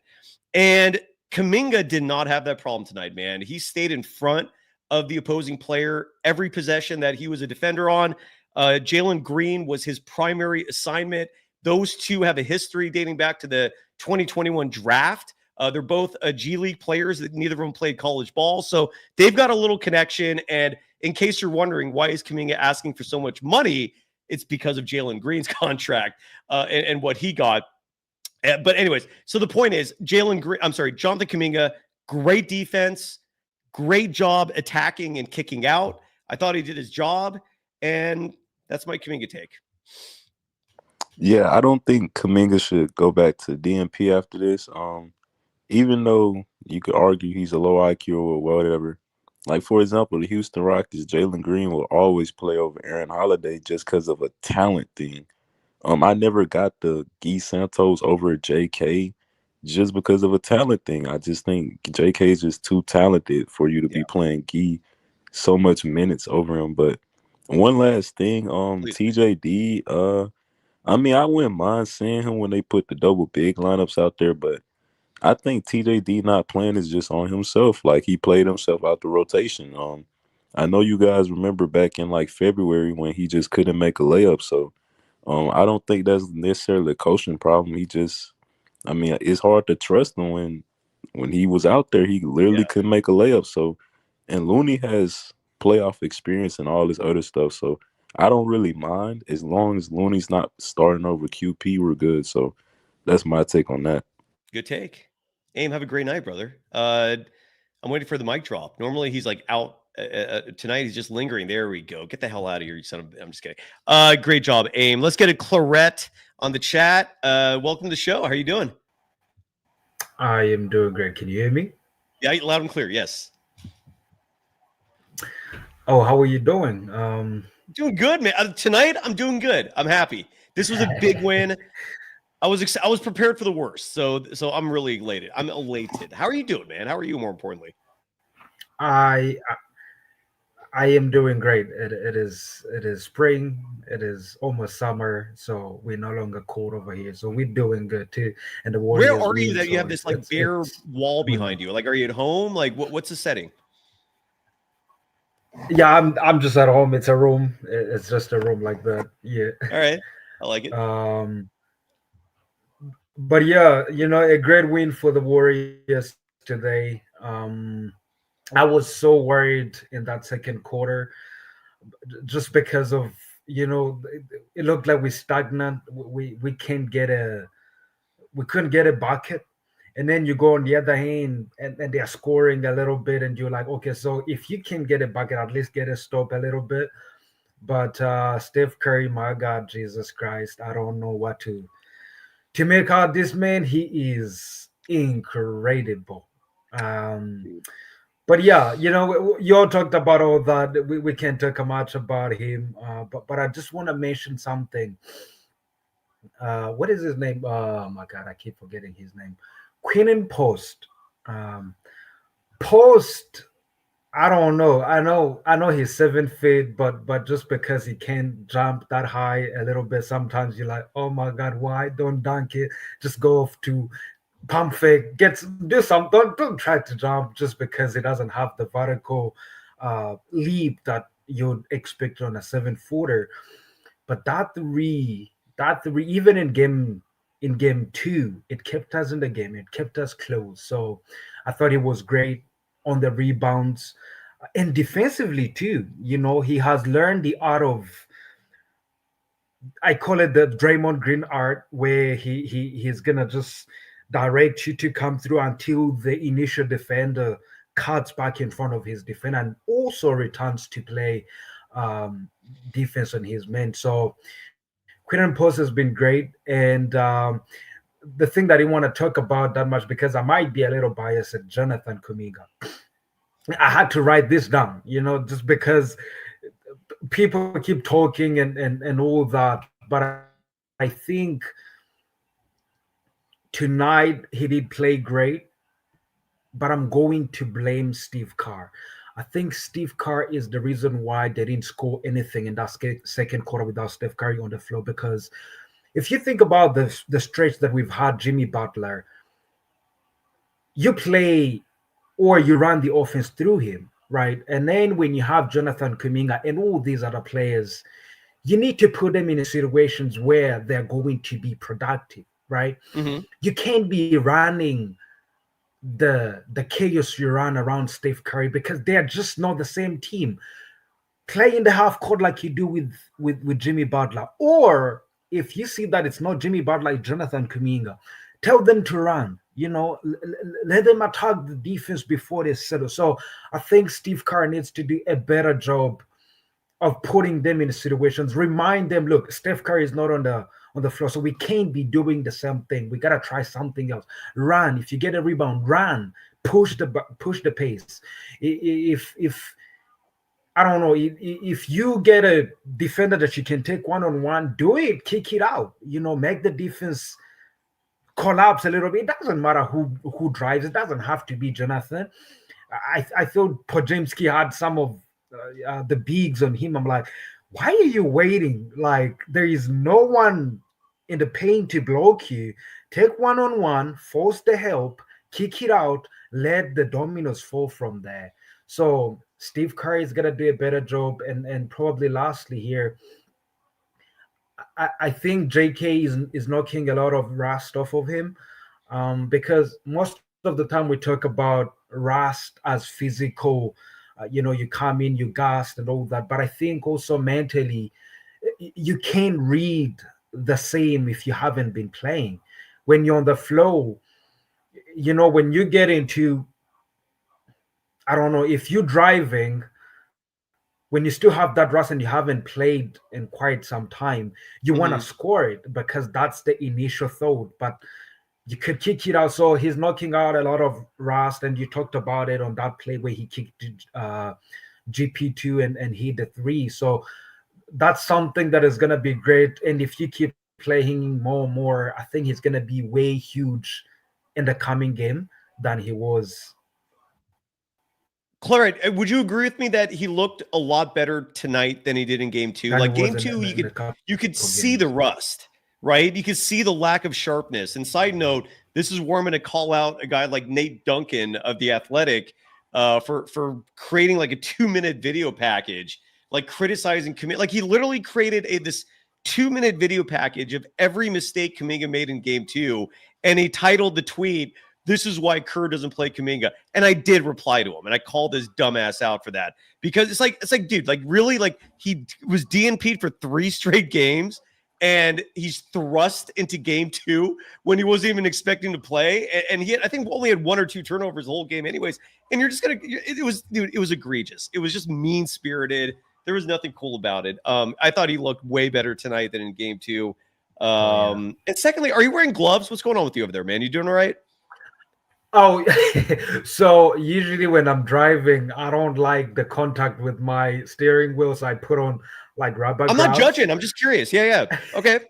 So you literally just Yeah, got no, home and you just got on the computer and and is that what happened? Yeah, because I was out. I was with a couple of my little brother's friend. I went to pick them up.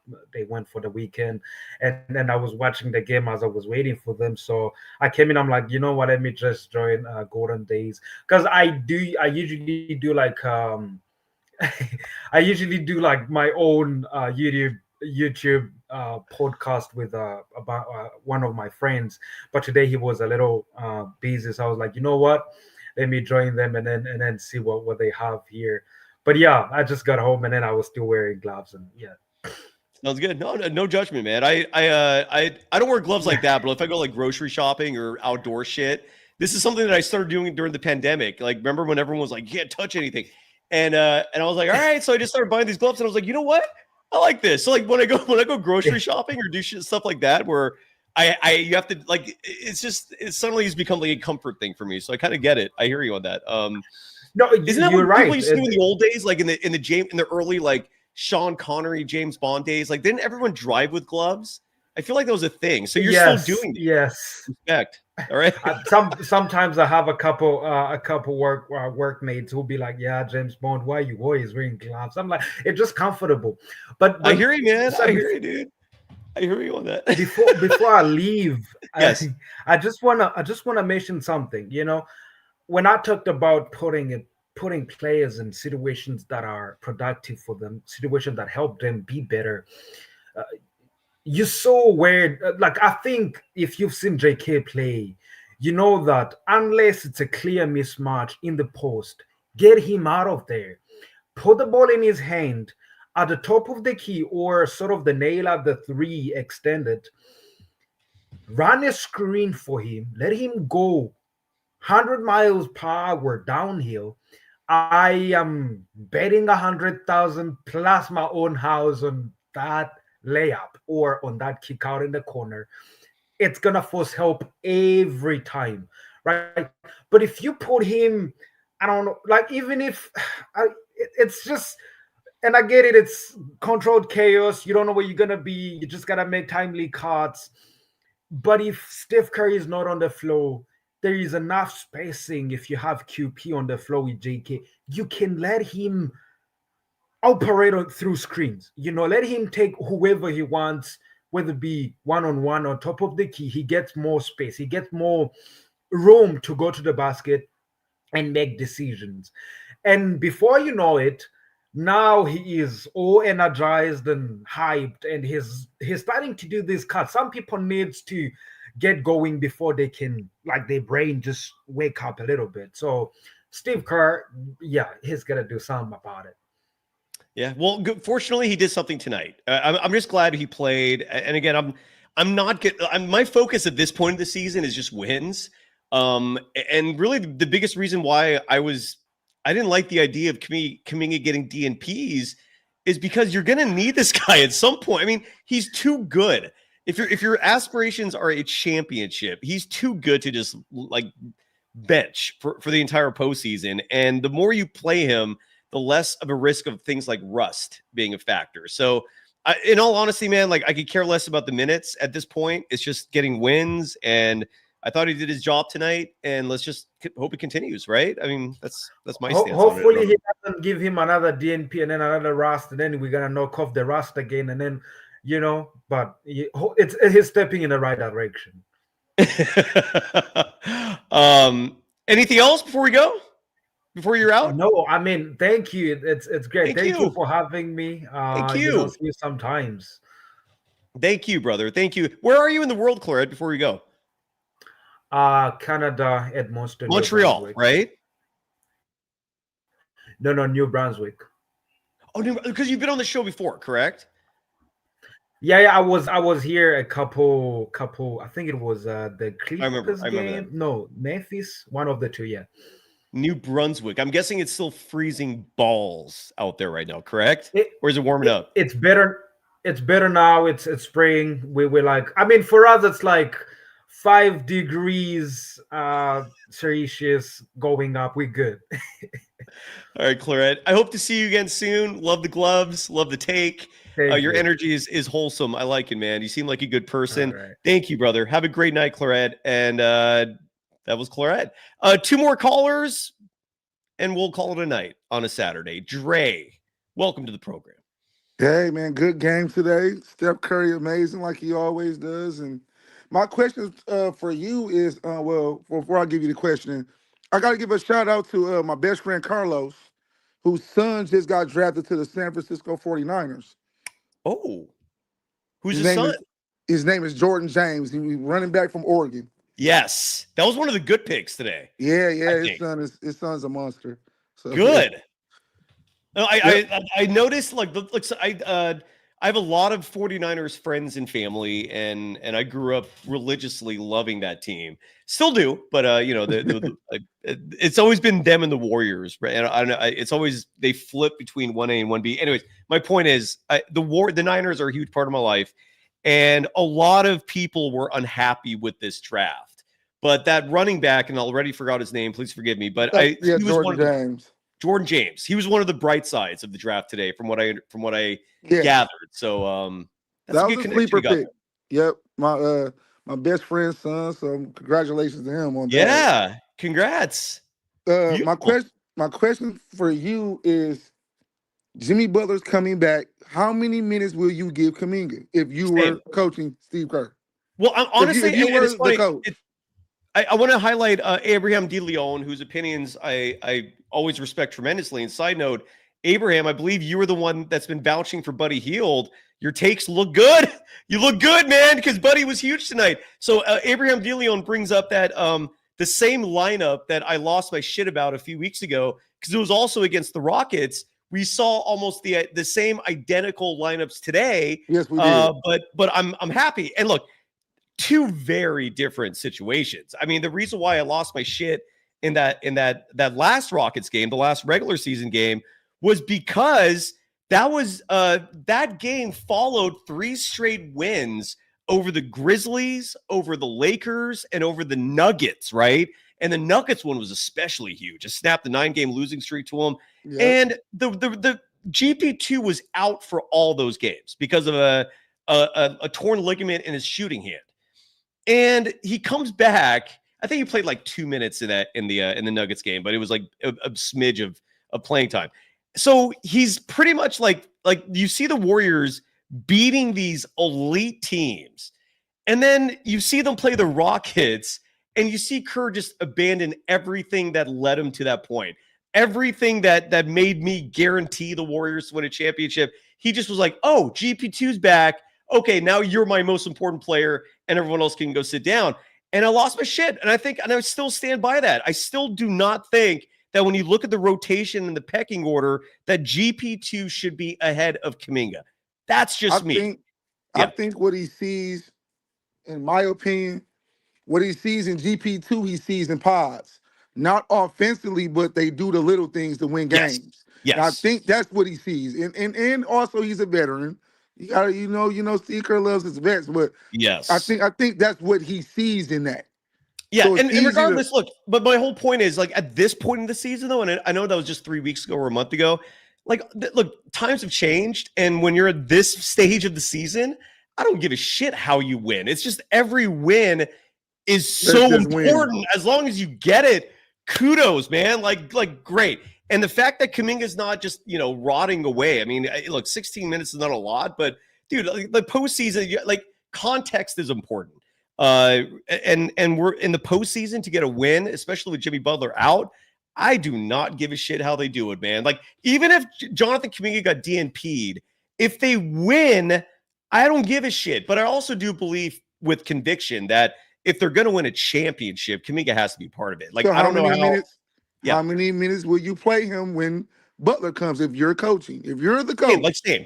And I think the reason why we saw what we saw tonight was because, in terms of, like, Guy Santos got a DNP, right? And my guess is, and I could be wrong with this, because Steve Kerr is one of the most unpredictable human beings I've ever seen in my life. But my guess is is that Guy Santos got the DNP tonight, and that foreshadows him basically being out of the rotation moving forward. You also saw, for example, Buddy Hield play 29 minutes and 11 seconds. That's going to go down a lot. GP2's 21 minutes, 23 seconds. Probably going to go down a decent amount. Stephen Curry, 40 minutes and 59 seconds. That's probably going to go down by like 10 minutes at least. You're going to see a lot of reallocation of minutes here. Like when Butler comes back, right? Yeah, so Jimmy Butler will get a spot, but I think ultimately, I hope Kuminga is a part of this moving forward. I could be wrong. I have no idea, but that would be my guess. So when he comes back, what's the minutes? What's the minutes that you would give Kuminga? Me personally, or what do I think is going to happen? You personally. Well, I mean, if you were the coach. If I'm the coach, he would have been getting 30 minutes a game 2 years ago. But I also try to live in reality, right? I want to be pragmatic with my answers. And at this point, dude, if he even gets 15 minutes a game, I'm not complaining. Look, it's all about wins. All I care about at this point is wins. Right. Is wins. That's it, man. Yeah. The minutes thing in the postseason is a whole different beast, dude. Like, you're not worrying as much about developing players. You're not worrying about the future. It's all about just like now, man. So I just want to get this over this series over with. I hope we can knock the rest of the two out, because I really believe that Lakers and Timberwolves series is going 7 games.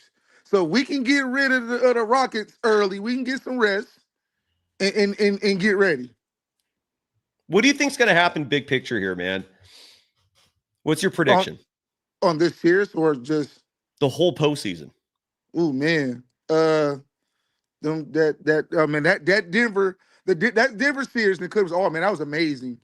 I don't know if you've seen the highlights of that, but man, that last second tip slant, whatever that was just I never seen that ever. So that's gonna go 7 games, I believe. I believe the Lakers are gonna go 7. And OKC is waiting, of course. They swept the I think we're gonna beat, my opinion, I think we're gonna beat the Rockets. I think the Timberwolves will beat the Lakers. I think we'll be seeing the Timberwolves next. Do you like how already the Lakers are making excuses? Luka Doncic, the stomach bug. I don't know if we can overcome that, dude. Yeah, okay. The Warriors just overcame Jimmy Butler being MIA, man, and you're making excuses. Exactly. You just see LeBron James, by the way, laying on the floor, excuse me, in game 1 or 2, and he's covering his eyes like he pretended he got hit in the face, and then you saw him do this. You know how the little Barbies go. The little Barbies always gonna make an excuse for him. Trey, where are you at in the world, man? Saginaw, but I'm in Flint right now. You know, with my. Shit. Are there 2 of you? Have you called before? I feel like there's someone else. I'm the same person. Yep. Okay, good to see you again, then, man. And speaking of, I mean, I brought up New Brunswick, Canada, as being a freezing, ice cold place. Saginaw is not exactly a tropic paradise. How's the weather there? Most definitely not. It's getting warm. It's getting warmer, but not there yet. It's still colder than the polar bear's toenails. Trey, I'm gonna get out of here. I'm gonna get to days and call it a night. Any final thoughts?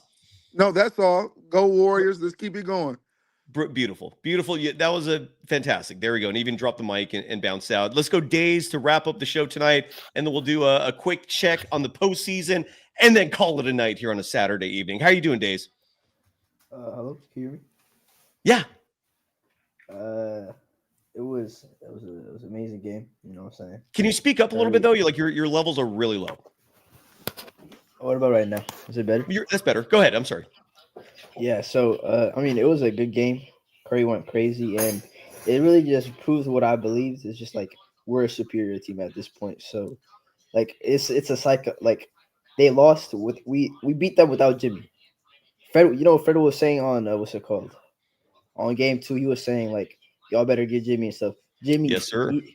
He didn't play, and we beat them without Jimmy, so it's over. I think it's in 5. And by the way, Days, that bugged the shit out of me. Like if you're Fred VanVleet, you're running your mouth to Draymond Green. Like what good does that do you? I mean, I appreciate it because you're poking my bear, but like at the same time, it's just I don't know, man. I have a hard time stomaching just stupidity and ignorance in this world, and it's one of those things. It's human nature. I'm going to drive myself crazy if I obsess over it, but when I see it. it's still just it's an irritant. And Fred VanVleet to do something that stupid, like what are you thinking, man? I mean, all it did was benefit the Warriors, but what are you thinking? You ran your mouth, and now you look like just a big dumb loser. It's just yeah. They're cooked. What are you doing, man? They're cooked. Like now, like it's obvious to everybody we're the superior team. So we're gonna just finish in 5. That's gonna be key. And one thing I loved for Kerr was getting Post in there and putting Moody on the bench.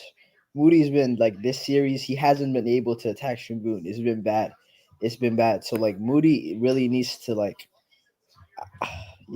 Moody has Moody's been go ahead, sorry. I'm sorry, like from the eye test, like Moody defensively still has been like amazing. He's been doing good, but offensively he's been not, because they've been putting Şengün on him like the first 2 games, so he wasn't able really to attack that. So I really liked him putting Jonathan Kuminga in there. That was good. That was a good choice, and it just showed to me how Jonathan Kuminga can really strive with minutes without Butler. It was actually, he did good defensively. I was really impressed on him what he did defensively on Jalen Green. He got up to like 9 points and stuff, so that was good. Offensively, he showed a little rust.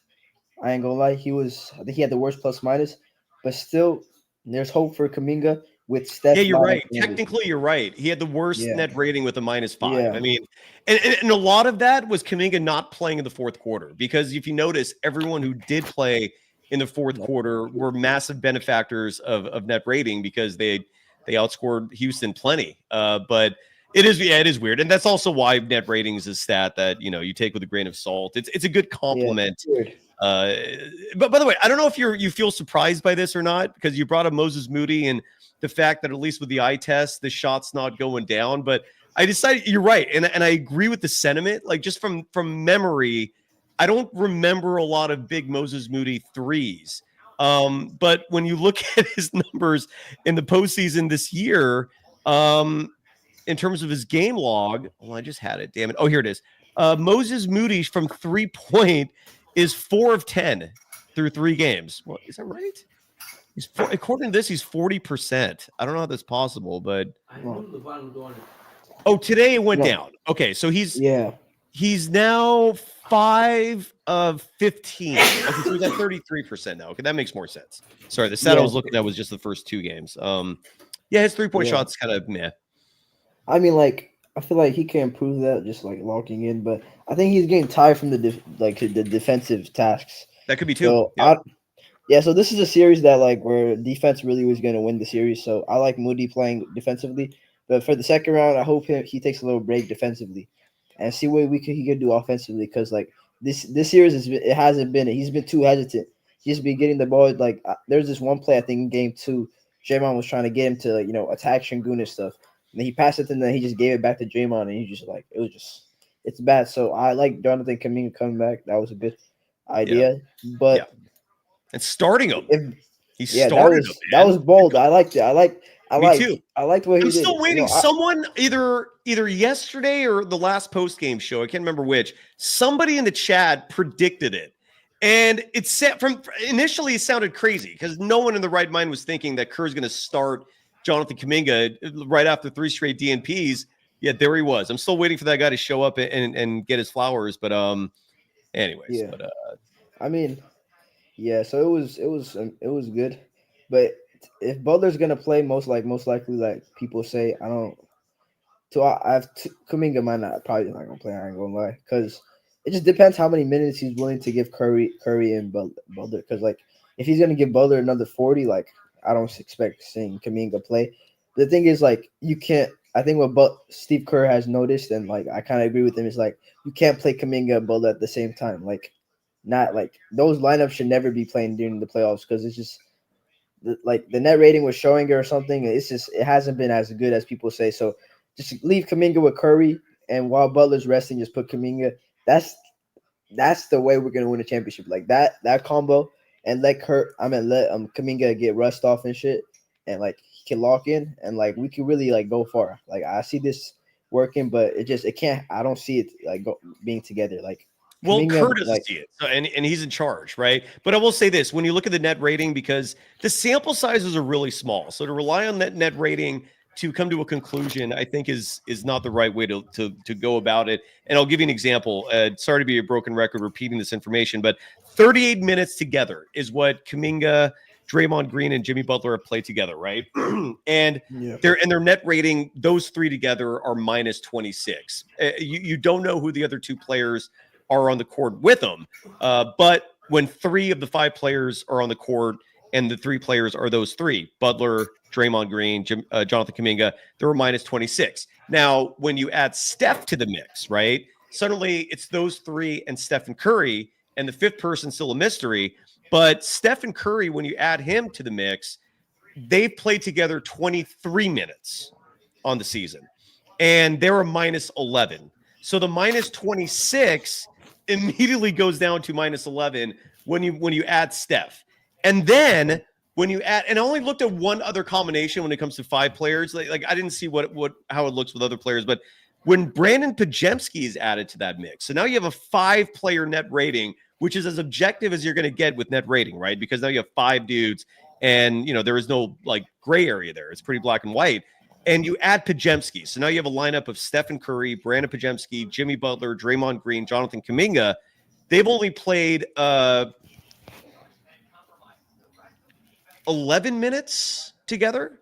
I forgot that part of it already. Point is, they're a +2. So they actually play winning basketball.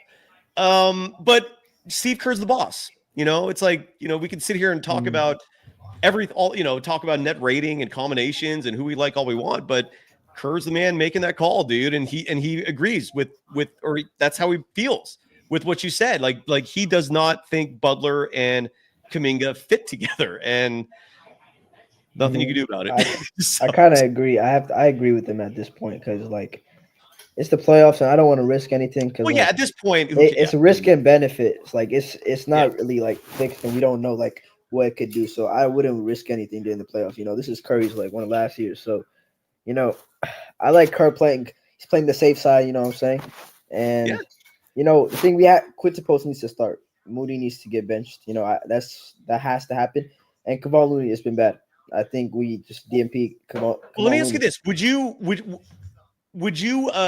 want Moody benched, or would you rather have Moody start over Podziemski? No. Podziemski has to stay. We need a ball handler, definitely. That's because I'm so like Podziemski and his effort on the defensive side too. He defends with effort. He gets some rebounds. He does some stuff like I don't know how to explain it, but like he's beneficial.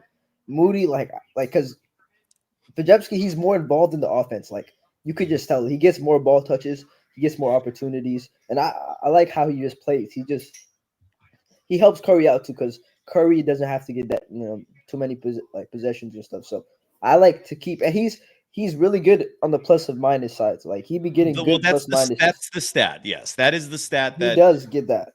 Brandon Podziemski is exemplary at. Correct. He's a net rating Sabo. Again, he led the team last year in that category as a rookie. It's crazy. I think he was second on the team this year. I haven't actually looked at the final numbers. I know Steph was the leader, but I don't know. I personally think because the one part of the game you have not mentioned about Podziemski, which is very important, is how he is as a defensive player.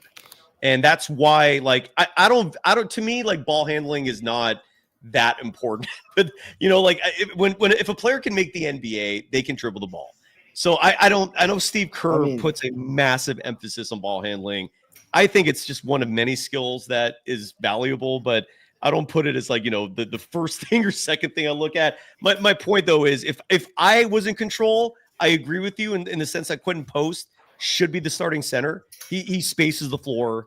He is a good basketball player. He gives you size. There's a lot of reasons to go along with that.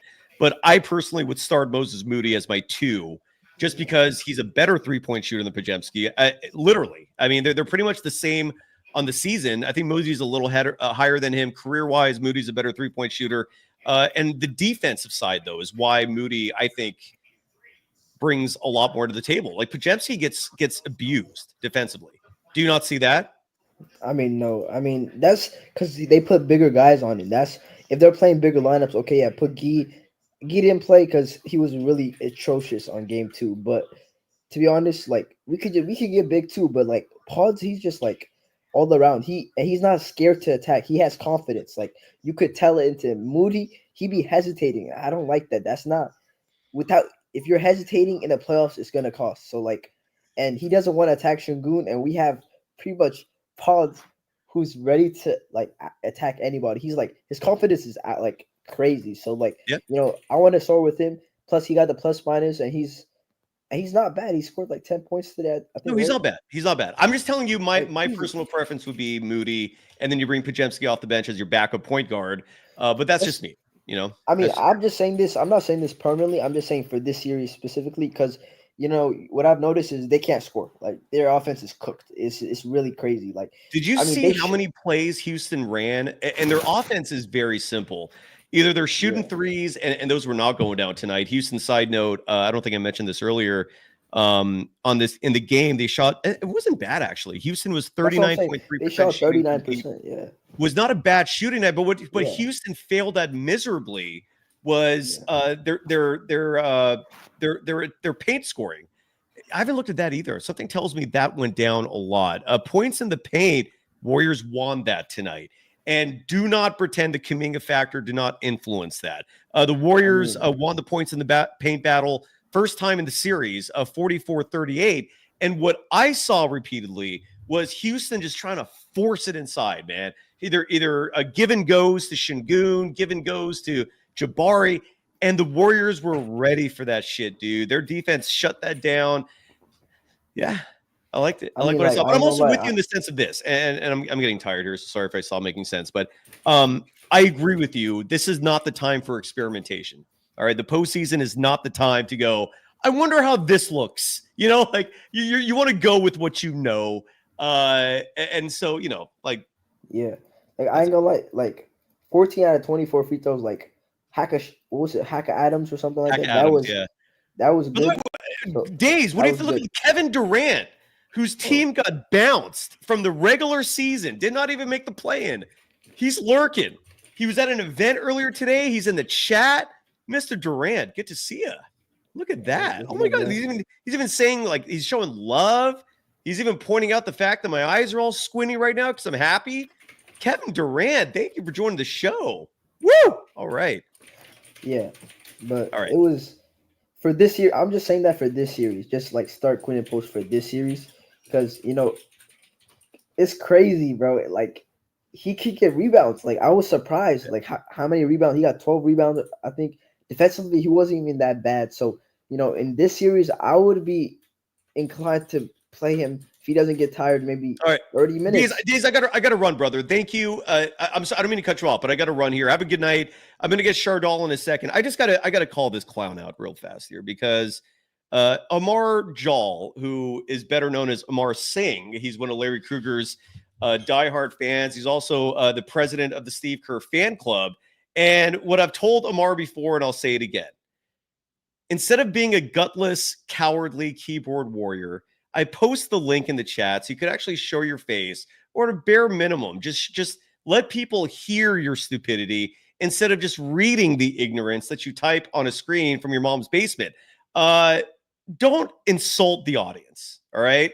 Talk your shit all you want, but don't insult the audience, and do not for a second pretend that you know anything, buddy. Amar, come on the show or just stop trolling, please. One or the other, because that's all you're doing. You're just trolling. That's literally you being a Kerr fanboy in the chat, insulting the audience, calling them low IQ. At this point, you are the low IQ individual. So either show up or get the F out. Chardol. I might want to play the music to wrap it up here because that is the kind of grace I'm going to give Chardol, who I believe was at the game tonight. Chardol, did you see those baddies sitting courtside? I was at, first of all, I'm a big fan of your YouTube channel. I love all your content videos on the platform. I was at the game today. It was an intense game. We won 104-93. Curry went off for 36 points.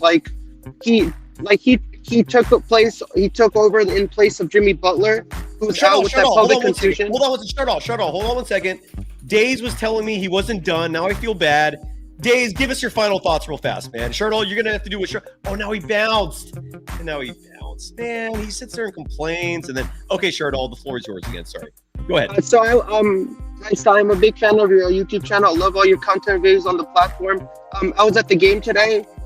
Steph Curry went off for 36 points. He totally took over the game in the fourth quarter. Took in place of the injured Jimmy Butler with that pelvic contusion he faced against the Rockets in Game 2. What were your thoughts on the win tonight, man? It was a great win. I was in the building at Chase Center. Had a phenomenal time. It's a memorable experience going to my first playoff game. I'm definitely going to go to another one, probably maybe even Game 4, if I can afford tickets to that game, because they're all $200 a piece right now on Ticketmaster. You're asking a question? I'm sorry.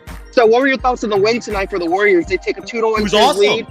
And look, again, you were at the game, so I imagine it was tense. But Shardall, as someone who was in Chase Center tonight, why were there so many people not wearing their shirts? I don't know. Like the shirts were draped on the seats. I believe the people that didn't wear the people should have worn the shirts, because that brought some luck to the Warriors to win this game. And I had my shirt on the whole game. The shirts that were draped over the seats, and I loved it. The free shirts given out to all the fans in attendance. I mean, it was a great game overall. I mean, it was a great going to my first playoff game is definitely something which is exciting. This was your first game ever? This is my first playoff game ever at Chase Center. Well, you know what that means, Shardall? It means you have to go to every game now, because if they're going to win when you're there, right? Do you follow the logic here? Like, I understand I have to be there for every game because I'm a loyal Warriors fan, and I need to be there for every single playoff game, including the conference semifinals and the NBA finals. By the way, Days, real quick here, because he's pissed off that I didn't move on. I didn't end your segment early. And by the way, I went to you to bring you back on. I had to address that hateful piece of shit who was criticizing the entire audience. I had to address that. And then I was going to bring Shardall, but then I also was going to bring you back, and then you bounced. You hung up. I would have let you finish. Come back, Days. Yeah, there's going to be plenty of other shows. We'll be back at this literally in 2 nights, and you can come on again. Shardall, did you see the 3 courtside baddies? I didn't see them. I'm trying to figure out if those were. Was it Kyle Juszczyk and Christian McCaffrey? No, these were baddies like of the opposite gender. Like, these were 3 females of the attractive type who I feel were planted there as a distraction for the Golden State Warriors. Probably backfired in hindsight, didn't work, but it got my attention, and I was just curious if you saw it. I mean, as a 49er fan, it was great to see Kyle Juszczyk and Christian McCaffrey in the building. 2 great 49er icons. They were in the building tonight. It sucks that I didn't get an autograph from Skamsky or Kyle Juszczyk. They were in the building. I'm a big fan of those 2 men. The draft? Are you happy? The Niners. I'm happy. The Niners made some good picks in the draft. We could have taken Armand Membeau with 11 pick, but we took some other guy, and I don't know who he is. But yeah, I hope next year's draft is going to be better. Hopefully, we make some better selections next year. G in the chat brings up that Draymond had a bunch of turnovers tonight, which is accurate. Draymond Green, 5 turnovers. I believe he had 5 turnovers last game as well. The one that was most egregious, though, and I brought this up earlier in the show, and Shardall, I don't know if you remember this, Draymond Green got really pissed off because the officials did not call a foul on Alperen Şengün on a layup he was trying to put up. And it wasn't the replays showed it was not some obvious foul. It was like maybe a little bump. But Draymond, after that play, ignores the fact that the game is still going, ignores the fact that there's live action, and just runs up to the official and starts screaming at his face and immediately gets a technical. Did you see that? I didn't see that play while I was at the game. What was the play? Could you just kind of give me an rundown of the play? That's what he went up for a layup. He missed the layup. The refs didn't call a foul on Şengün. He thought he was fouled. He just gives up on playing at that point. Thankfully, the refs stopped the play so that they could issue the technical. But I bring this up because G mentions how Draymond was turning the ball over. He mentions how he missed a wide open Kuminga, and it was right after this when he did that. Draymond just lost focus. There was a brief moment there where he lost focus, and it's one of those things where you live with it, but 5 turnovers, god damn, man. And Boris Schusterman, this is a good point. You might be onto something here. Boris Schusterman writes that Kerr is playing Draymond at the 5 a lot, and maybe it's wearing him down. Possible. Who knows? Draymond's also a turnover machine routinely, but go ahead, Shardal. I'm sorry. So what were your thoughts on Dillon Brooks fouling Steph Curry with 11 seconds left in the game? The Rockets are down. They weren't going to win the game. Steph Curry went and hit the technical free throw, and he hit the 2 other free throws, and they went out winning the game. Do you think that was foolish for Dillon Brooks to foul Steph Curry? He had 6 fouls. He got fouled out of the game. I think Dillon Brooks is an idiot. He's just a dumb moron who loves attention, who does gimmicky, lame things to get attention. I mean, I'm never going to forgive him for what he did to GP2 in 2022. That mother effer literally knocked GP2 out potentially for the entire postseason. Do you remember that, Shardal? Like, GP2 broke his wrist. As a Warriors fan, I don't like Dillon Brooks because that man is sabotaging the Rockets' career. He's doing all these, like, he's trying to gain attention. He's a moron. He's trying to get all this attention. I don't like him. You know, like, he's just trying to, like, be this, like, he's a villain. Julian Bashir is I don't recall this. I don't know if apparently Dillon Brooks got caught dating a member of the trans community once, and I don't remember that, but apparently that happened. By the way, MJ is asking, Shardal, were you downing shots of Hennessy during the game tonight?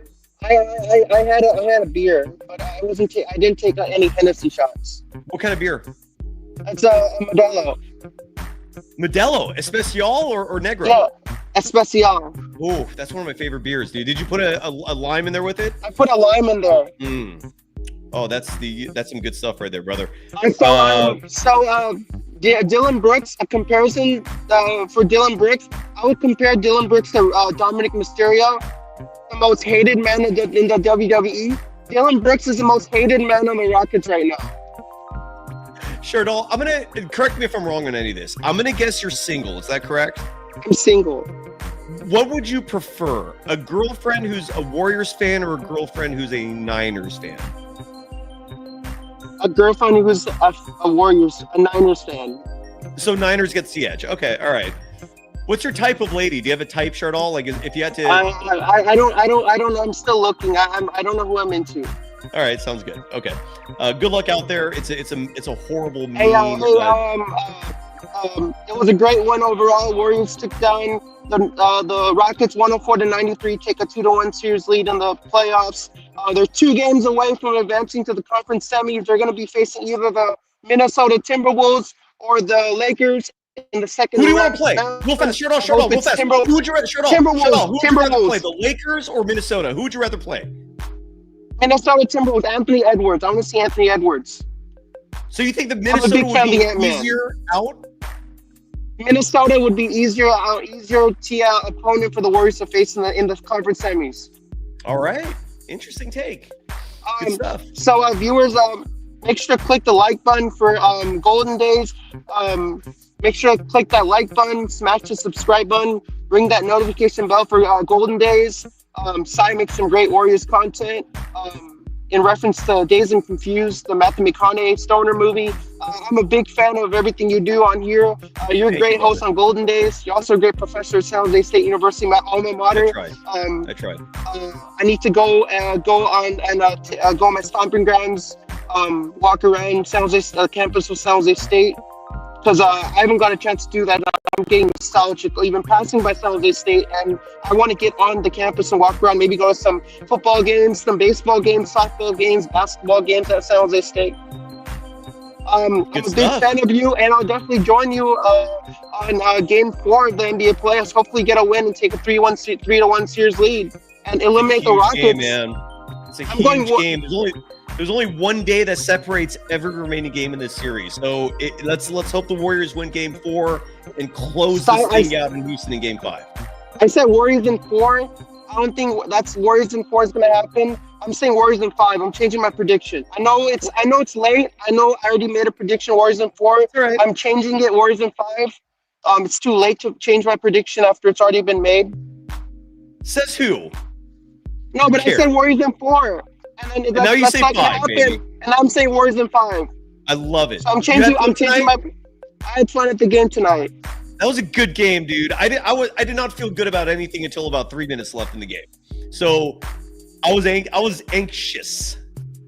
So I'm definitely gonna join you on Monday, Game 4 of the playoffs. I always love calling into your show.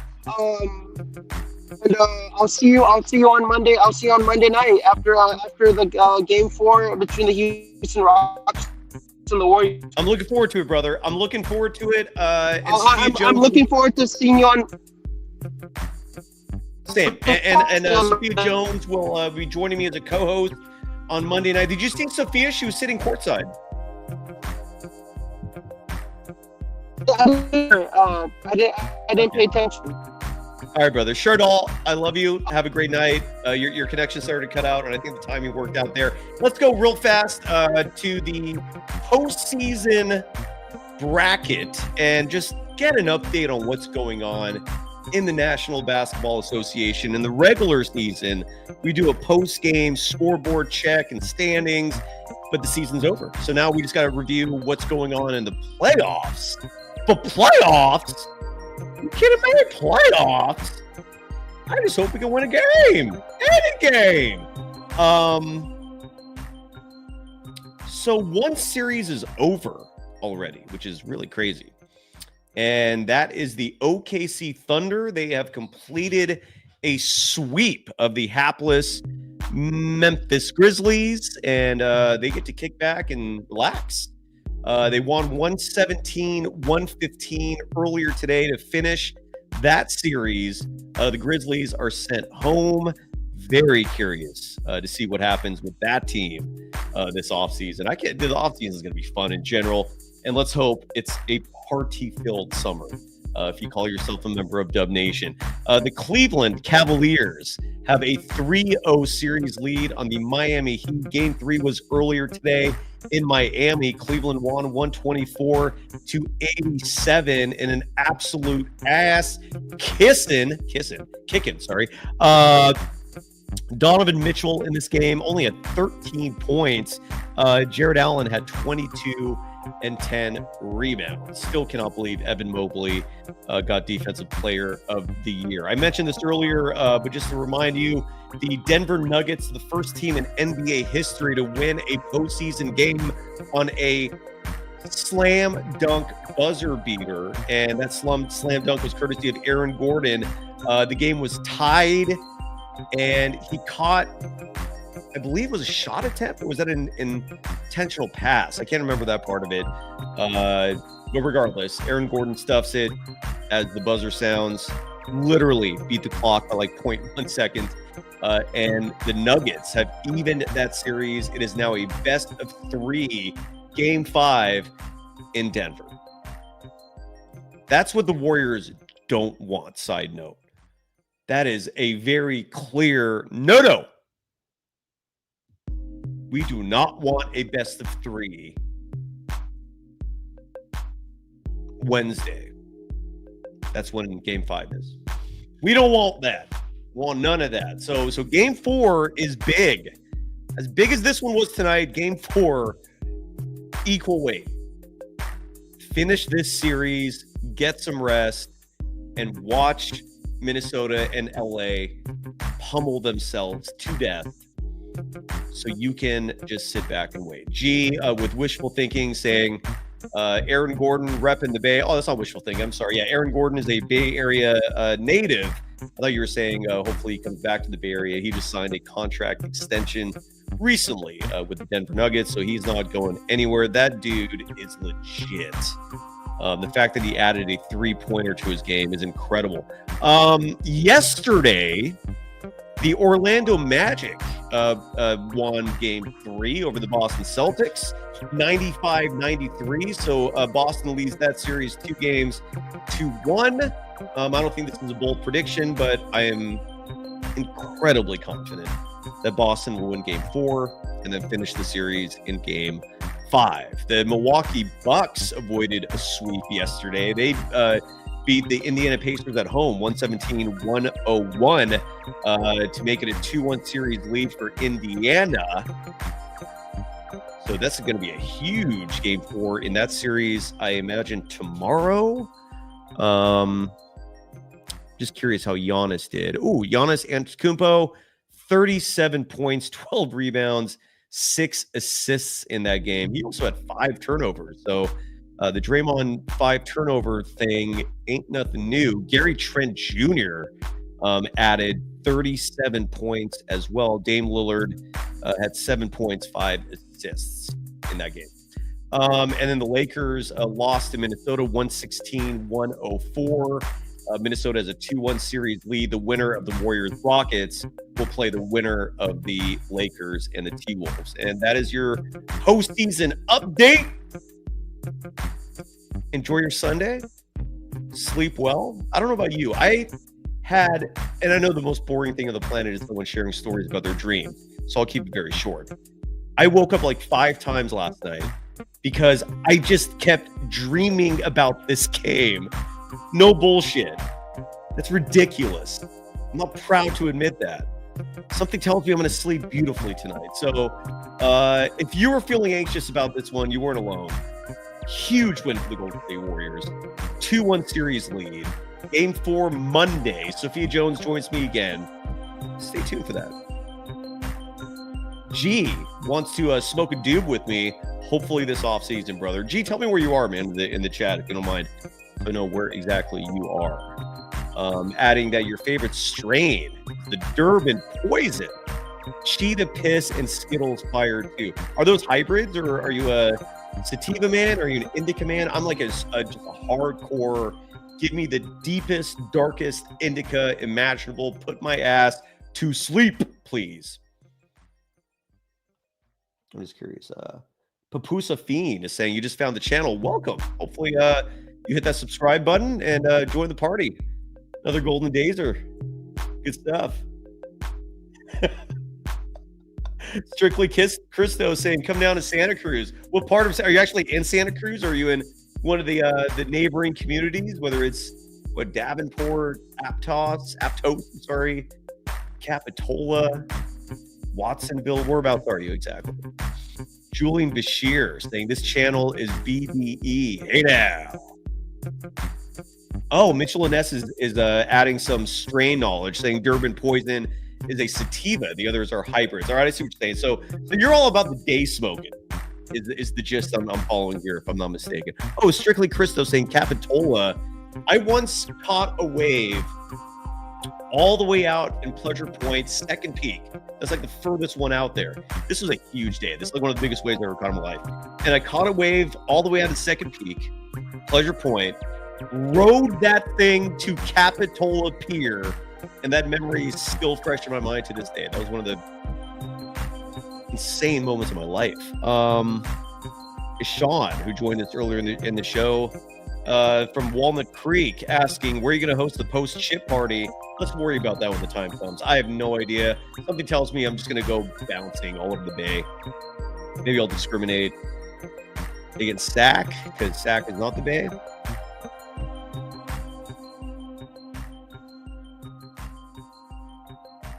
Julian Bashir, I don't know how to answer this, asking, do you still have the wave? Do you mean the surfboard? The one that I wrote for that wave is not behind me. It's in my shed. All right. I think we're done. Happy Saturday night. Strictly Christo is close to the Capitola Mall. It's a good town. It's far, but it's thank you, G. I appreciate that. $1 out of 15 cents. asking a legitimate question. Which is, do we give D'Anthony Melton a ring also? Side note, don't be surprised if D'Anthony Melton is a member of the Warriors again next year. It was a shame what happened, but in the big picture, if they win a championship this season, meant to be. But the question here from Dala out of 15 cents is, do we give D'Anthony Melton a ring also? Yes, that is how it works. I'm trying to think of a good example of a player who got traded early in a season and their team won a championship and they got a ring. None is coming to mind at the moment, but he would absolutely get a ring. Yes, it is up to my understanding is it's up to the discretion of the team to decide that, but every team has given rings to players on their team early in the year, even if they got traded or otherwise. TFNC2173 is saying, will JK get a ring? No. My understanding is sources have told me that if the Warriors win the championship, Steve Kerr will tell Kuminga he has to earn the ring, and he did not earn it this year. So it'll be on layaway.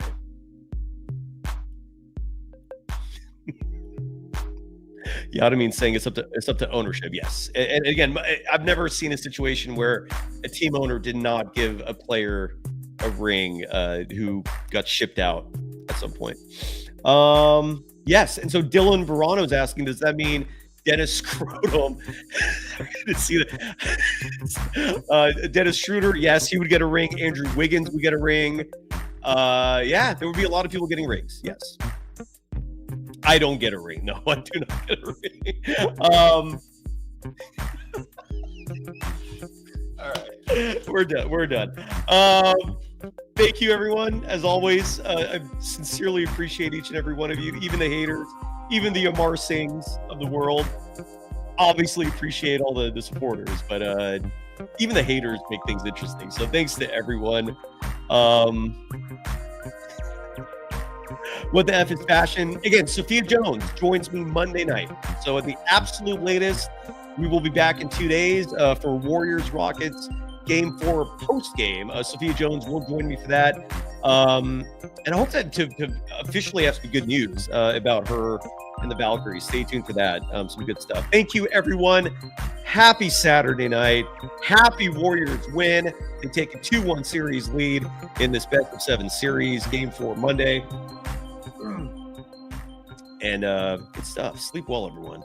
Did I miss any paid chats real fast? No. Oh, Kepik in the chat, if you're still with us, was irate about Guy Santos and Trace Jackson Davis. It's sucks. What are you going to do? All right.